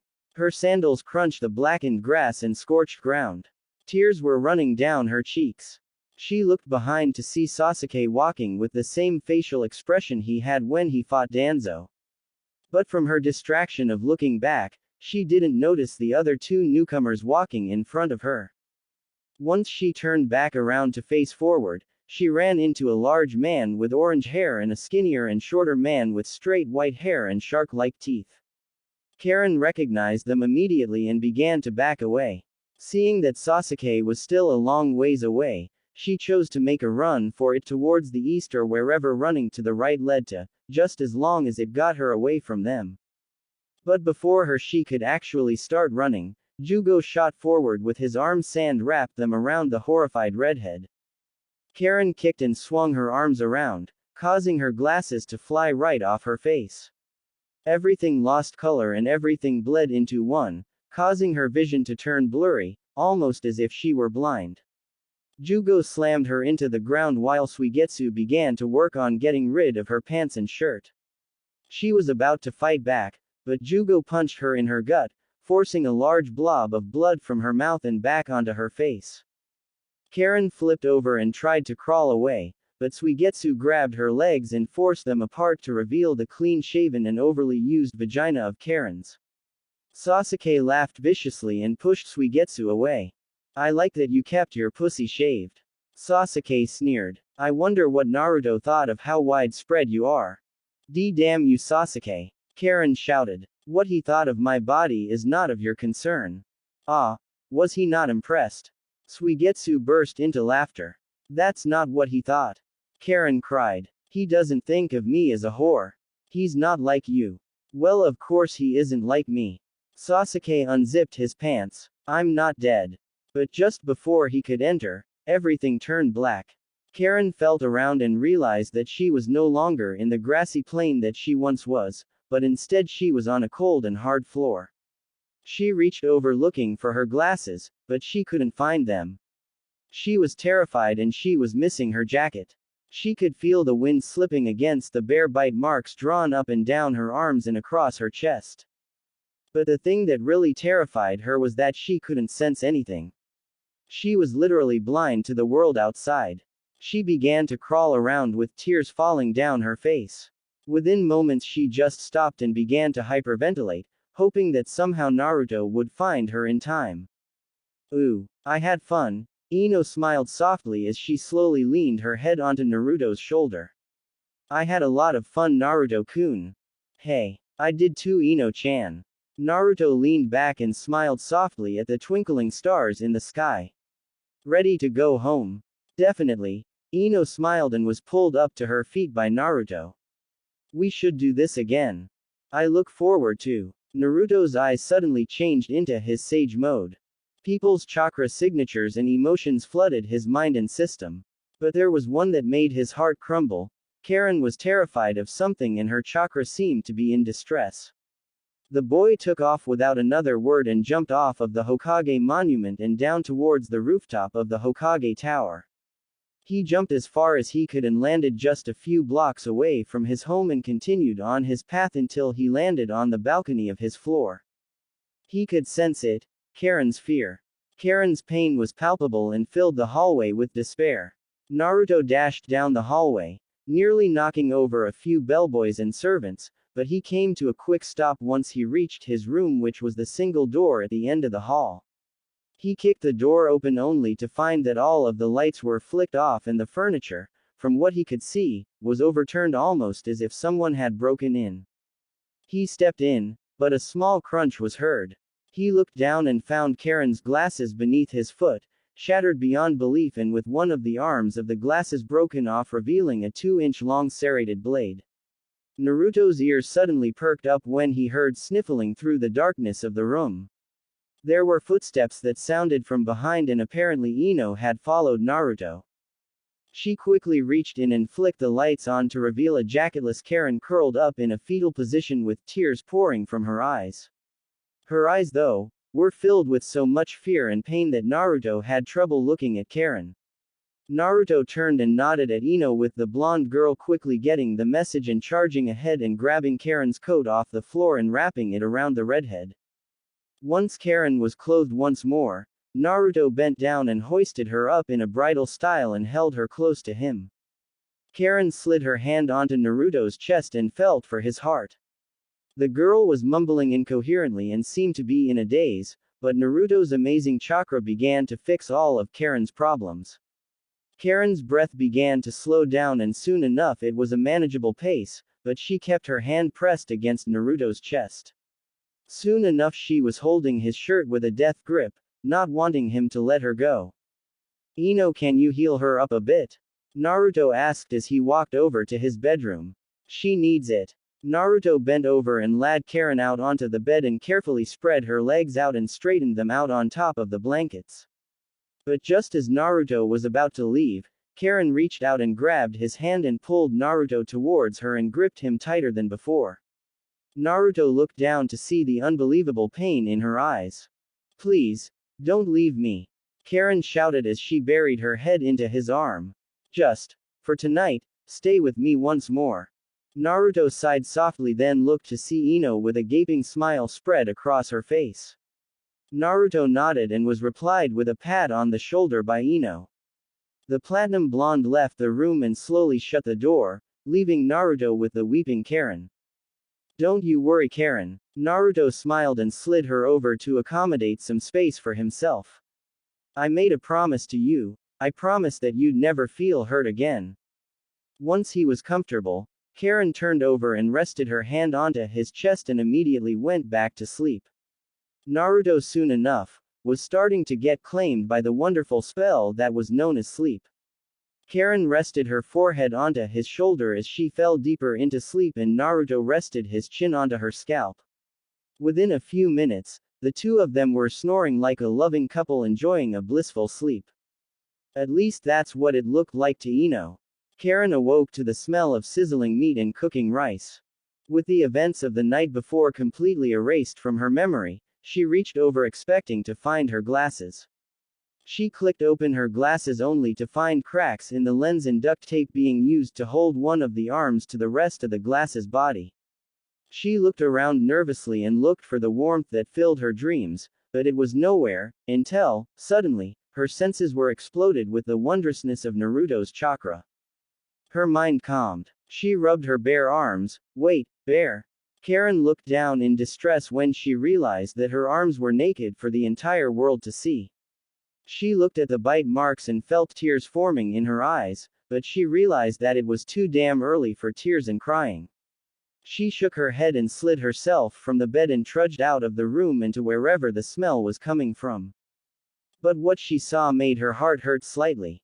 It was Ino and Naruto cooking in the kitchen together with big smiles on their faces. Karin felt his happiness and realized that he was genuine, but Karin was wary of the Yamanaka. Even though Karin and Ino had become somewhat good friends, Karin didn't feel comfortable with Ino being with Naruto. But after doing a scan of Ino's chakra, Karin felt satisfied and realized that Ino was sincere with her emotions towards Naruto. The two were giggling like idiots and insulting each other's cooking skills, that is, until Karin made herself known to the two laughing blondes. "Morning, you two," Karin said. "Oh hey." Naruto smiled and walked over to Karin and grabbed her for a tight hug. "You feel better?"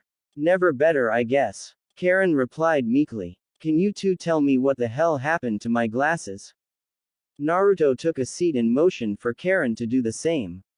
The redhead was slightly confused but complied anyway. Naruto took a deep breath, as did Ino. "Well, what happened last night?" Naruto began. "Naruto was out last night and I just happened to run into him," Ino suddenly said. "But, During a friendly dinner, Naruto went into sage mode and felt your pain and sorrow or something like that. When we came here, Naruto found you on the floor in a fetal position crying your eyes out. Naruto upon entering, consequently, stepped on your glasses, crushing them. Oh, Karen's eyes were wide. It must have been one hell of a nightmare then, huh? Yeah, Naruto replied. But there is something that Ino and I have been wondering. What is it? Those bite marks all over your arms and chest, Ino said. Where the hell did they come from? I have a special healing ability that if an injured person were to bite into my skin and suck up my chakra, they'd heal from any injury. Karen sighed. I wanted to keep it a secret. So are those all from Sasuke? Shut up. They are not all from Sasuke. Karen roared in a Sakura-esque way. Whoa. Calm down, Karen. Naruto rubbed his ears. No need to get loud. I'll get as loud as I want, Baka. Karen howled, just before she lodged her fist into the back of his head. Under normal circumstances, Ino would have defended Naruto, but Ino couldn't help but find herself laughing softly at the sight. Ino, though, quickly reined in those thoughts. The blonde girl rose from her seat and softly walked towards the kitchen stove and began to work on whatever food the two were originally working on. What is this feeling I'm sensing from Ino? Karen pushed her glasses up the bridge of her nose. It's almost as if she's jealous of me. That damned redhead. Ino tightened her grip on the pan. Whatever. What is it with women hitting me all the time? Naruto whined. The people around me are so violent. With all three teenagers sunken in their own thoughts, they fell into comfortable silence, minus the squeaking noises coming from Naruto as he rubbed the large bruise that formed on his scalp. Karen smirked and dug into her food while keeping a wary eye on Ino. About an hour later, and the three teens finished their breakfast and Ino took off for work in her family's flower shop on the strip, leaving Naruto and Karen to themselves for the time being before Naruto takes off for training. Naruto. Karen suddenly said, breaking their silence as they watched TV. How do you feel about Ino? What do you mean? Naruto asked. I mean, do you find her attractive? Karen asked. What kind of question is that? Naruto asked, surprised. Does he not? Of course I do. Naruto laughed. I know I'm stupid and thick-skulled, but I'm not blind. Stuff it, Uzumaki. Karen huffed and stood from the couch they were sharing and headed to the bedroom. Wait. Karen. Naruto turned to face Karen. Where are you going? I'm going somewhere that you are not. Karen walked into the bedroom and slammed it shut, leaving a deeply confused Naruto. What the fuck? Naruto shook his head and turned towards the door. I'll never understand women. I guess I'll go and train. At the training ground, half an hour later. Naruto stood in the center of the training field with a face that oozed experience. The wind flapped through his blonde locks of hair and calmed his raging mind and loosened his tense chakra coils. He shut his eyes and took a deep breath and let the soothing wind flow throughout his body. Each tenketsu relaxed and his chakra flowed faster and smoother than before. Soon enough, nature chakra began to fill his large reserves and began to fill in the non-existent chakra reserves. Within moments, his eyes changed and he was now in the forever revered, sage mode. He hunched over and a group of shadow clones popped into existence, each one imbued with senjutsu chakra. Without a single word being said, the three clones charged at him with Rasengan blaring in their palms. Naruto, with his eyes still shut, he weaved in between each speeding clone as each one got within perfect range of splitting him in two. Naruto, eyes still closed, he jumped over one of his more dangerous clones and landed a kick on the Bunshin's head, popping it and leaving him with two more to go. Naruto stopped and opened his eyes to face the last two clones. He untied his Hittite and wrapped it around his vibrant blue eyes and tightened the strap as tight as he could. Come. Without a second thought, the clones charged ahead with no care for their own safety and closed the distance, only for one to get kicked in the cheek by Naruto's more faster reflexes, but just as he disposed of one of the clones, the other came in and sent a senjutsu-imbued punch at his gut, and sent Naruto flying towards the trees. He spun in the air and connected his feet with the grass below and slid along the surface of the ground for a good few minutes before he came to a halt. Naruto stared at his clone and realized that the Kyuubi had gotten some of its influence out and into the clone. Naruto sighed knowing that it was a side effect of letting the beast's cage have its ki. The clone dashed forward with a red Rasengan formed in its palm, but Naruto dodged the attack and rammed his leg into the clone's chest, sending it back a few feet. Once the clone landed, it charged ahead once more and kicked Naruto in his chest, but the boy simply dodged the attack. Naruto sent an elbow, but the clone dodged it and punched Naruto in his gut. The blonde sent an uppercut and rammed his fist into the clone's chin, sending it into the air. Naruto channeled chakra into his legs and sprang up into the sky with a Rasengan glowing with pride. Once he closed the distance with the clone, he rammed the Rasengan into the clone's chest, sending it careening towards the grassy training ground below. With a earth-shattering boom, the clone finally popped and its memories were transferred back to Naruto. The boy flittered down and used a flurry of Kage Bunshin to soften his fall. He looked around and found that he had successfully allowed the ability of having 4 shadow clones gather Senjutsu Charka. Naruto himself was still in Sage mode, which was a welcome surprise. As his clones dispelled, Naruto walked off towards the waterfall that his clones were meditating underneath and found that all 4 clones were hunched over with orange eye shadow formed. He smirked at his success. All he had to do now was work on a way to get Senjutsu Chakra while he was moving or while he was in combat without the use of clones, but that was filed away for later. For his fight with the Uchiha, Naruto knew that he'd have to get all of his cards straightened out and all of his weaknesses flattened out. Sasuke no doubt had many different cards in play and many more hidden away. The blonde Jinchuriki didn't know whether or not he should continue with his Senjutsu training or move on to actually trying to control the Kyuubi. Naruto sighed and shook his head and headed off towards the main strip of Konoha and found that people were already beginning their normal shopping sprees and schedules. Naruto put his hands in his pockets and smiled when his telepathic command to 2 more clones went through. He had ordered 2 more clones join the others and begin to meditate and gather Senjutsu Chakra. Never hurts to be prepared, you know.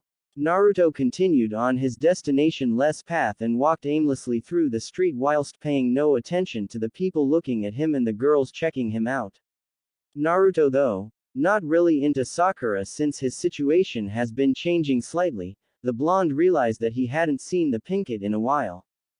Karin had held him up for most of those few weeks and now Naruto felt a strange feeling in his chest whenever he was with Ino. Naruto smiled softly. She was kind enough to even fix up his living room while he slept with Karin. There had to be a way to pay her back, he thought. There had to be one, right?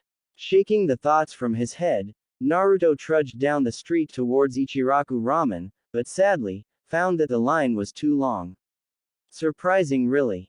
Naruto spun on the heel of his foot and headed off towards another restaurant that he frequented whenever he was with Team 10. Yakiniku Q. Good thing it was just a few blocks down. The blonde hero shrugged and headed down the road without a single care to the smiles directed his way. For just a moment, Naruto thought of what would happen should the war begin anytime soon. Naruto thought of the chaos that would ensue, he thought of the damage that would happen, and most of all, and the deaths that could possibly happen. No, he told himself. No, I won't let my friends die. Never. It'll be pretty hard for that runt, the Kyuubi rumbled from within. Don't listen to him, Naruto-kun. Kushina suddenly said from beneath the terrifying bass of the Kyuubi's voice. He's just a little mad. A small smile grew on his lips. His mother was real and his mother apparently lived within his mindscape. Although that doesn't sound healthy, it was completely healthy. Naruto first met his mother by complete accident. Flashback. I think it's my time to go, Minato sighed softly. Goodbye, son. I'll have to hurry and fix this seal. Minato, although a sealing master, he was still a human, a spirit rather, and as such he makes mistakes. The seal looked perfectly normal and seemed fixed. Minato disappeared and the scene returned to the cage with the Kyuubi, but there was a little something else added in, a beautiful red-headed woman that looked a lot like a housewife. The Kyuubi apparently wasn't very fond of her and constantly growled at the woman and bared his teeth at her, but the woman seemed to not have given two shits. She looked at the great fox and flicked him off, offending the Biju even more. The Kyuubi shot his claws through the bars, which scared Naruto, but the red-headed woman simply yawned in response. She patted the claws softly and walked off towards the owner of the mindscape. Naruto's jaw dropped when he saw the woman. She had violet blue eyes and deep red hair that flowed down to her back. Her face looked vaguely familiar and her smile was foxy, much like his and his father's. She had a wondrous figure that under normal circumstances, have him drooling on the floor with a raging nosebleed, but this wasn't a normal circumstance. This woman was important to have appeared in his mindscape. Naruto-kun. Her voice was soft and reserved, but held a lot of cockiness that Naruto couldn't help but relate to. Who are you? Naruto asked. I'm your mother, of course. Flashback end. Naruto walked into the barbecue restaurant and ordered a table for one, but was quickly led into the restaurant and towards one of the more high-classes booths that were reserved for more important people like foreign dignitaries and rich folk, but Naruto didn't mind in the slightest, enjoying some of the more rewarding perks of being a hero of his home. Almost immediately food was slapped onto his table, and it wasn't just any food, it was food that he would normally get at another restaurant. It seems that they saw his misfortune of being sent to their restaurant instead of Ichiraku. Naruto was genuinely surprised by the action and simply shook it off as nothing to really worry about. Ooh. Karin laid on the bed with a glare marring her face. For all she knew, Naruto could be out there with Ino. The redhead sighed and looked off towards the ceiling above her. Something happened the night before that neither Naruto nor Ino would talk about. But whatever that thing was, Karin felt a strange pull for Naruto. A need to be in his embrace. It was a lingering feeling, something that Karin felt would go away within the next few days, should she keep her distance from him. But that was something that she didn't want to do. She wanted Naruto to be in her presence. She felt complete. Have you? Naruto made her day whole, especially since they've spent the last near month together under the same roof. Now, the feeling was different. Karin wanted him close to her, but she didn't understand. Shaking her head, Karin headed out of the bedroom and into the kitchen looking for some food to gorge upon since she was no longer a shinobi. But thinking back to the offer that Naruto had given her, she felt an inclination to go back and become a kunoichi once more, at least for Naruto's sake. The damned idiot might even need her in the future to sense the enemies that he's too dumb to sense. Karin sighed. Ino was a beautiful girl and maybe a little too beautiful. The two blondes did seem quite comfortable with one another. Karin smirked to herself and finally came to an answer. She was going to be a shinobi of Konoha, just so she can keep Naruto to herself, or so she hoped. Karin fixed her hair and charged from her room and dashed ahead towards Ichiraku, expecting it to be the one place that Naruto would be at after training. With a quick jump over the railing, Karin found herself on a rooftop of one of the newly erected buildings. She looked around to get a good feeling of the village and where she was, relative to the location of Ichiraku. Suddenly, a great wonderful feeling filled her heart and gut as she felt the full brunt of Naruto's chakra. A small smirk played on her lips as she hopped off of the rooftop and towards the direction that she sensed Naruto. She quickly realized that she didn't have her jacket on, revealing the bite marks and scars of her past for everyone to see. Her face darkened as her fear built up, nearly causing her to collapse in fear. She hated the scars, she hated it all, and now the people of a village that she was trying to become a part of could now see them. Karin shot her hands up to cover her arms and neck, but it didn't help. Without another thought, the girl took off down the street towards wherever Naruto was in hopes of him keeping her safe. She weaved in between villagers as they began to spit out their own assumptions and 2 cents into her situation and the bite marks all over her arms and chest. She jumped away and hurtled into an alleyway and continued on her mad dash through the village. She stopped suddenly and leaned her back against a wall of a building nearby and panted slightly before looking back and around for a safe way towards Naruto. She made a quick and swift movement through the alleyway and dashed through and into the street, only to find herself in the middle of a large crowd of families and people shopping for whatever they were needing. Suddenly, all heads turned and they stared at Karin with wide disapproving eyes. Some mothers covered their children's eyes. Karin felt her face freeze and the hairs of her bare skin rise. Karin. The girl in question spun around and locked eyes with Naruto and Ino. The blonde had her arm wrapped with Naruto's left and had a distraught look on her face.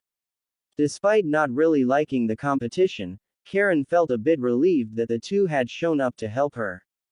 Naruto. Come on, we need to get you something to cover you up. Ino grabbed Karin's left arm and started dragging her and Naruto towards the nearest clothing store in the immediate vicinity. Naruto's face was purple when he realized that Ino was actually going to force new clothing onto him. Karin noticed this and couldn't help but giggle. Within a few days of knowing the blonde, she felt that his attachment to the color orange was a bit much, to say the least. So, Karin was glad that Ino had the most guts out of their entire age group to force Naruto into getting a change in color. Hopefully, since with Naruto almost nothing can go to plan. Oh, the memories of how many times Karin had to yell at Naruto for his stubbornness towards changing his color scheme. In all actuality, she found it kind of cute how every single shinobi and kunoichi of the Konoha 11 had their own color scheme, and each color fit their wearer perfectly.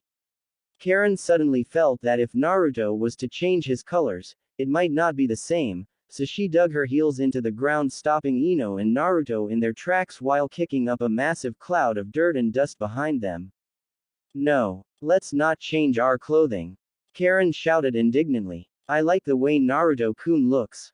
Silence. Karin let out a meek gasp before turning away from the two blondes. Naruto was wide-eyed while Ino had a small smirk growing on her face.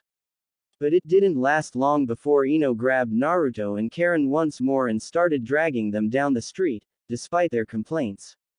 The blonde girl stopped abruptly and released her hold on the two and turned to face them. Okay, here's the deal. Ino smiled. Karin, you need something to cover those markings up. Naruto, you need less orange, another color at least, while I need extra outfits. There's a war coming, people. I know you know Naruto, so don't act so surprised. Now, come on, let's shop. Once the three entered, the entire staff of the clothing store froze and stared at the orange-clad shinobi. Almost immediately the manager of the store waltzed up to the hero of Konoha and bowed deeply to express his happiness.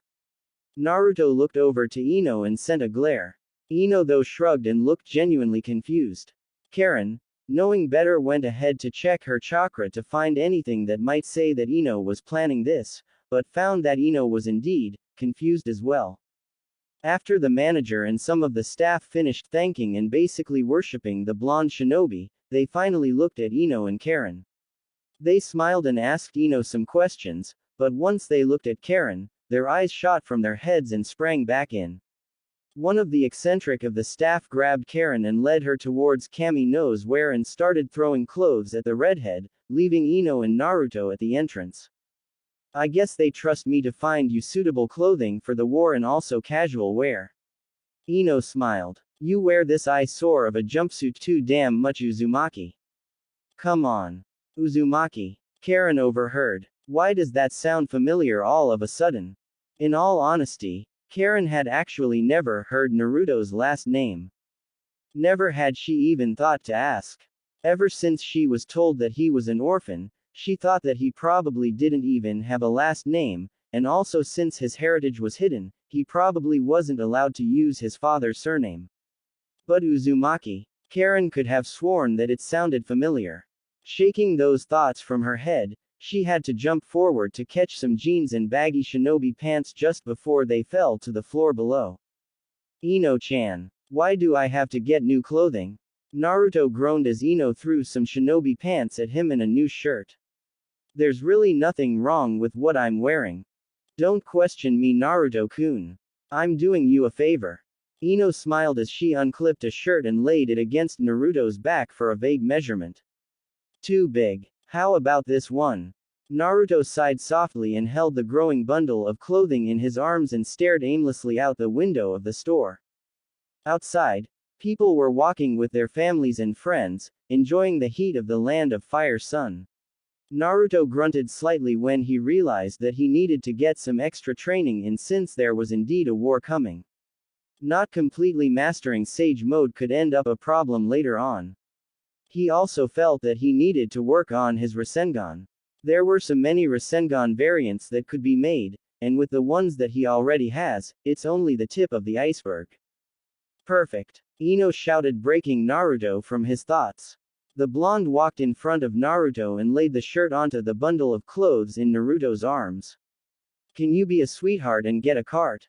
Naruto was about to reply, but held it in, knowing full well that women weren't ones to argue with, especially if they were anything like Sakura, Ino or Karin. Naruto wanted to facepalm when he realized that all three were almost exactly alike, except that they each had their own special skill sets. But one thing that Naruto really didn't like was the unbelievable strength that the three had when they were angry. The women in his life, he sighed. Kage Bunshin no Jutsu. The smoke exploded and two Narutos were now standing side by side awaiting orders. You, get a cart. You carry this and put it in the cart and follow me once you're finished. Yes sir. The two clones saluted before taking off with the clothes. Ino, what's next? Naruto asked. Some new color scheme in mind? Of course. Ino smiled. Here, try this on. I thought that since your original Sage Haori got fucked up, you'd like a new one. Naruto held the new Haori with surprise. It was soft and smooth, almost as if it were made from air. The fabric was tough and seemed to hold chakra, even though it was just a minute amount. The shoulders were sharp, much like a blazer or suit jacket would be, instead of the loose ones that his original Haori had. On the shoulders, like the standard issue shinobi shirts, there were the swirls. For as long as he's lived in Konoha, no one ever explained to him the origin of those swirls. It bothered him somewhat since he couldn't understand the design. It was everywhere. On flak jackets, on clothing, hell, it was even on the back of his own jacket, and Naruto still had no idea where it came from.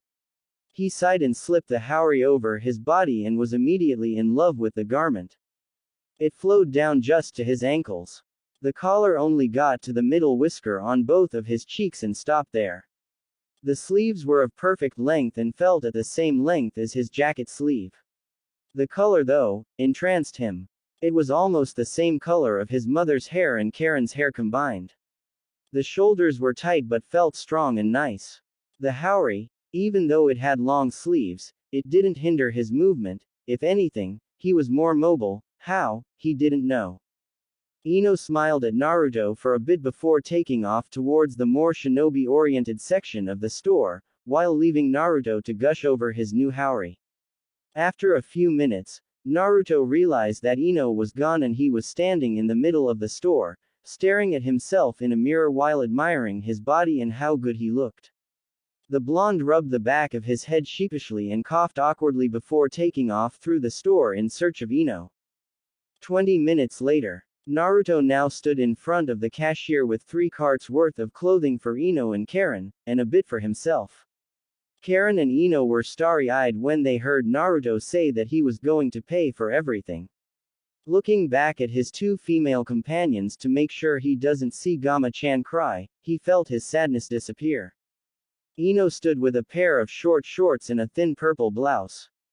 The colors accentuated her body and her skin tone, making her seem somewhat promiscuous for a lack of better words. Karin, though, wore a thin long-sleeved jacket and a thin blue undershirt that filled out nicely, showing off her true chest size, making Naruto's face turn red, even though he'd already seen her. To be frank, Naruto was surprised that women like them would even be seen with him, hero or not.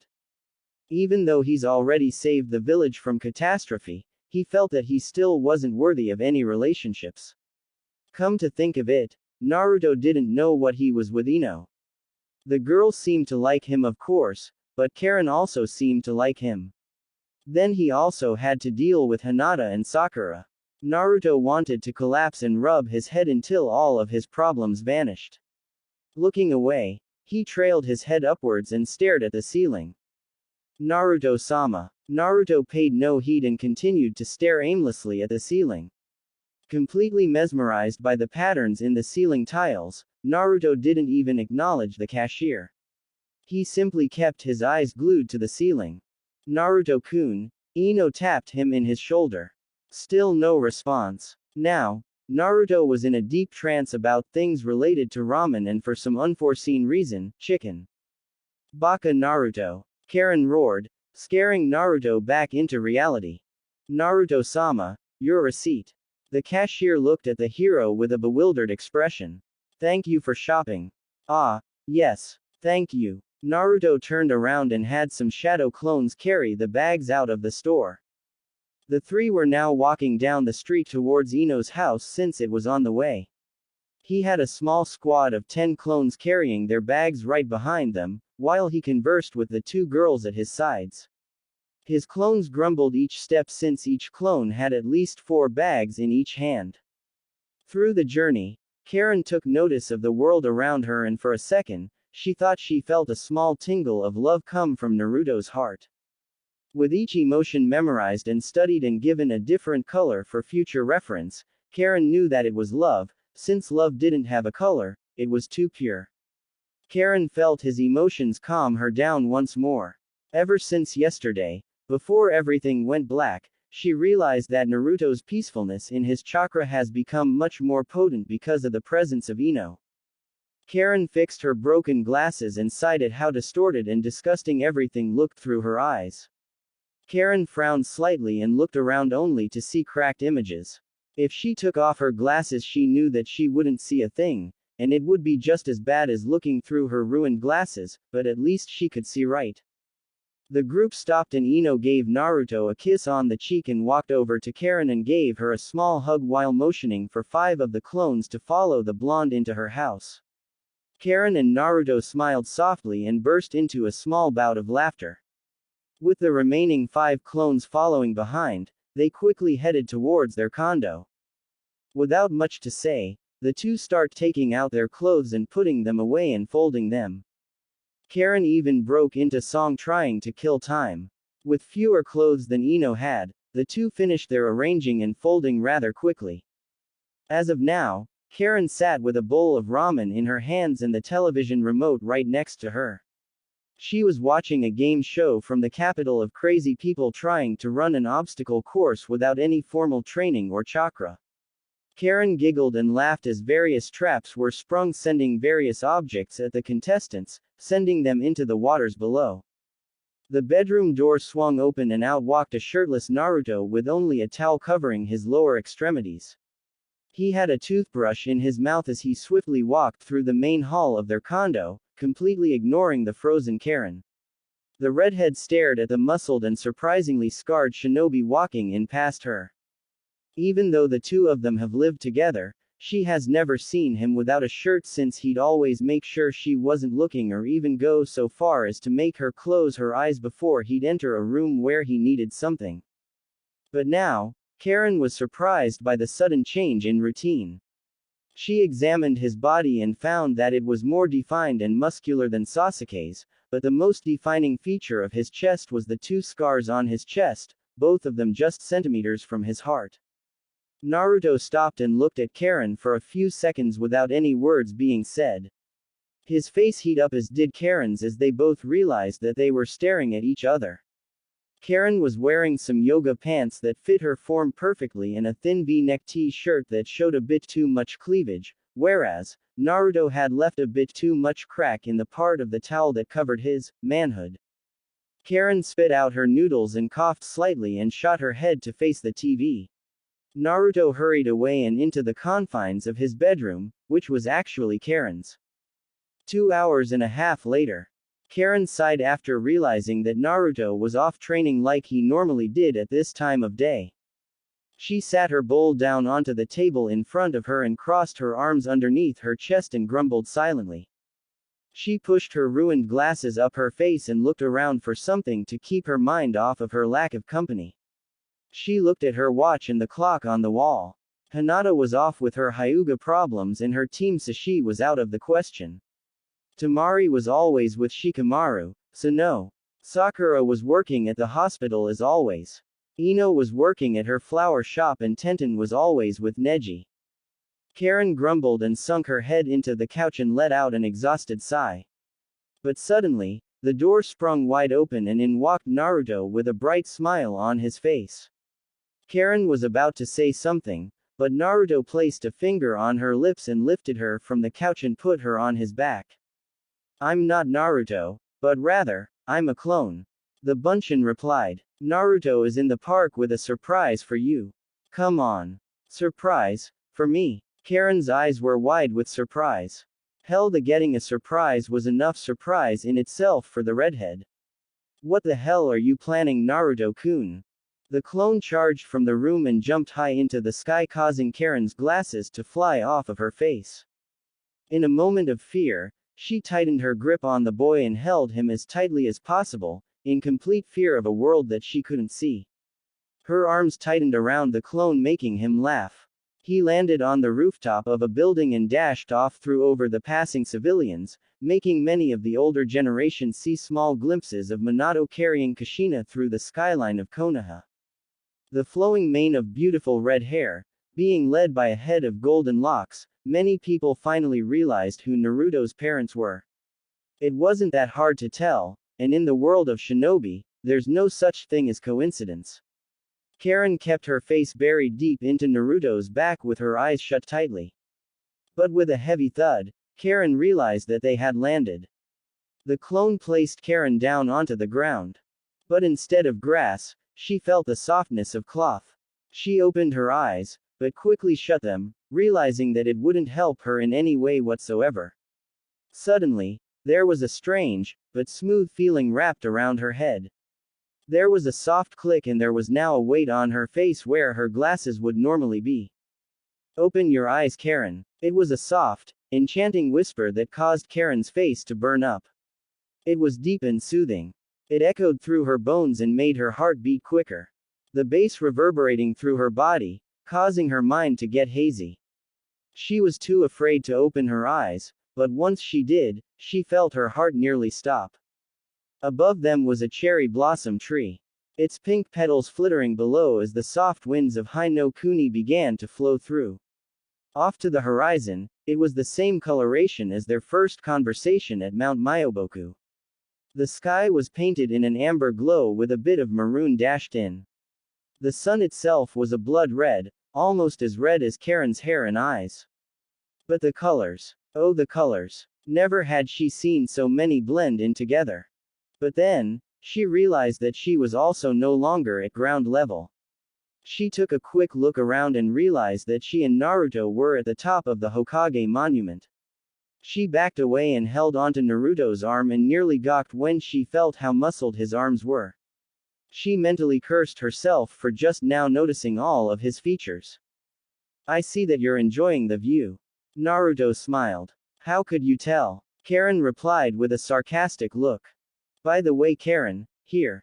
Look in the mirror. What YOKK? Karin was silent. She was wearing a pair of black-rimmed glasses made from the same metal of kunai, and to be frank, it looked sexy and it made the crimson color of her eyes come out stronger and fiercer. But it was what was wrapped around her head. It was a wreath made of the most beautiful flowers that she'd ever seen in her entire life. They also seemed to be freshly picked and hand-woven together as one. She looked over to Naruto and felt tears stinging in her eyes. What? Naruto closed his eyes as a blush formed on his cheeks. I just thought that even though your personality is beautiful, why can't you look beautiful on the outside? What? Karin asked with wide eyes. For the longest time since we've met, you've always put down your red hair and always called it ugly. Naruto held her arms tightly and smiled the foxiest smile he could muster. I know I've said this before, but it's because of your red hair that I think you're beyond beautiful. Hell, let's be serious here, beyond gorgeous. Karin crashed her lips onto Naruto's and pushed him to the ground below. Tears were flowing down her cheeks as they continued. She kept her lips pressed against his, holding the embrace for as long as possible. The entire time, she felt the warning signs telling her to back off and release and let go and run away, but Karin willed herself to see it through to the end, to wait for Naruto to push her away. But then the blonde started kissing back.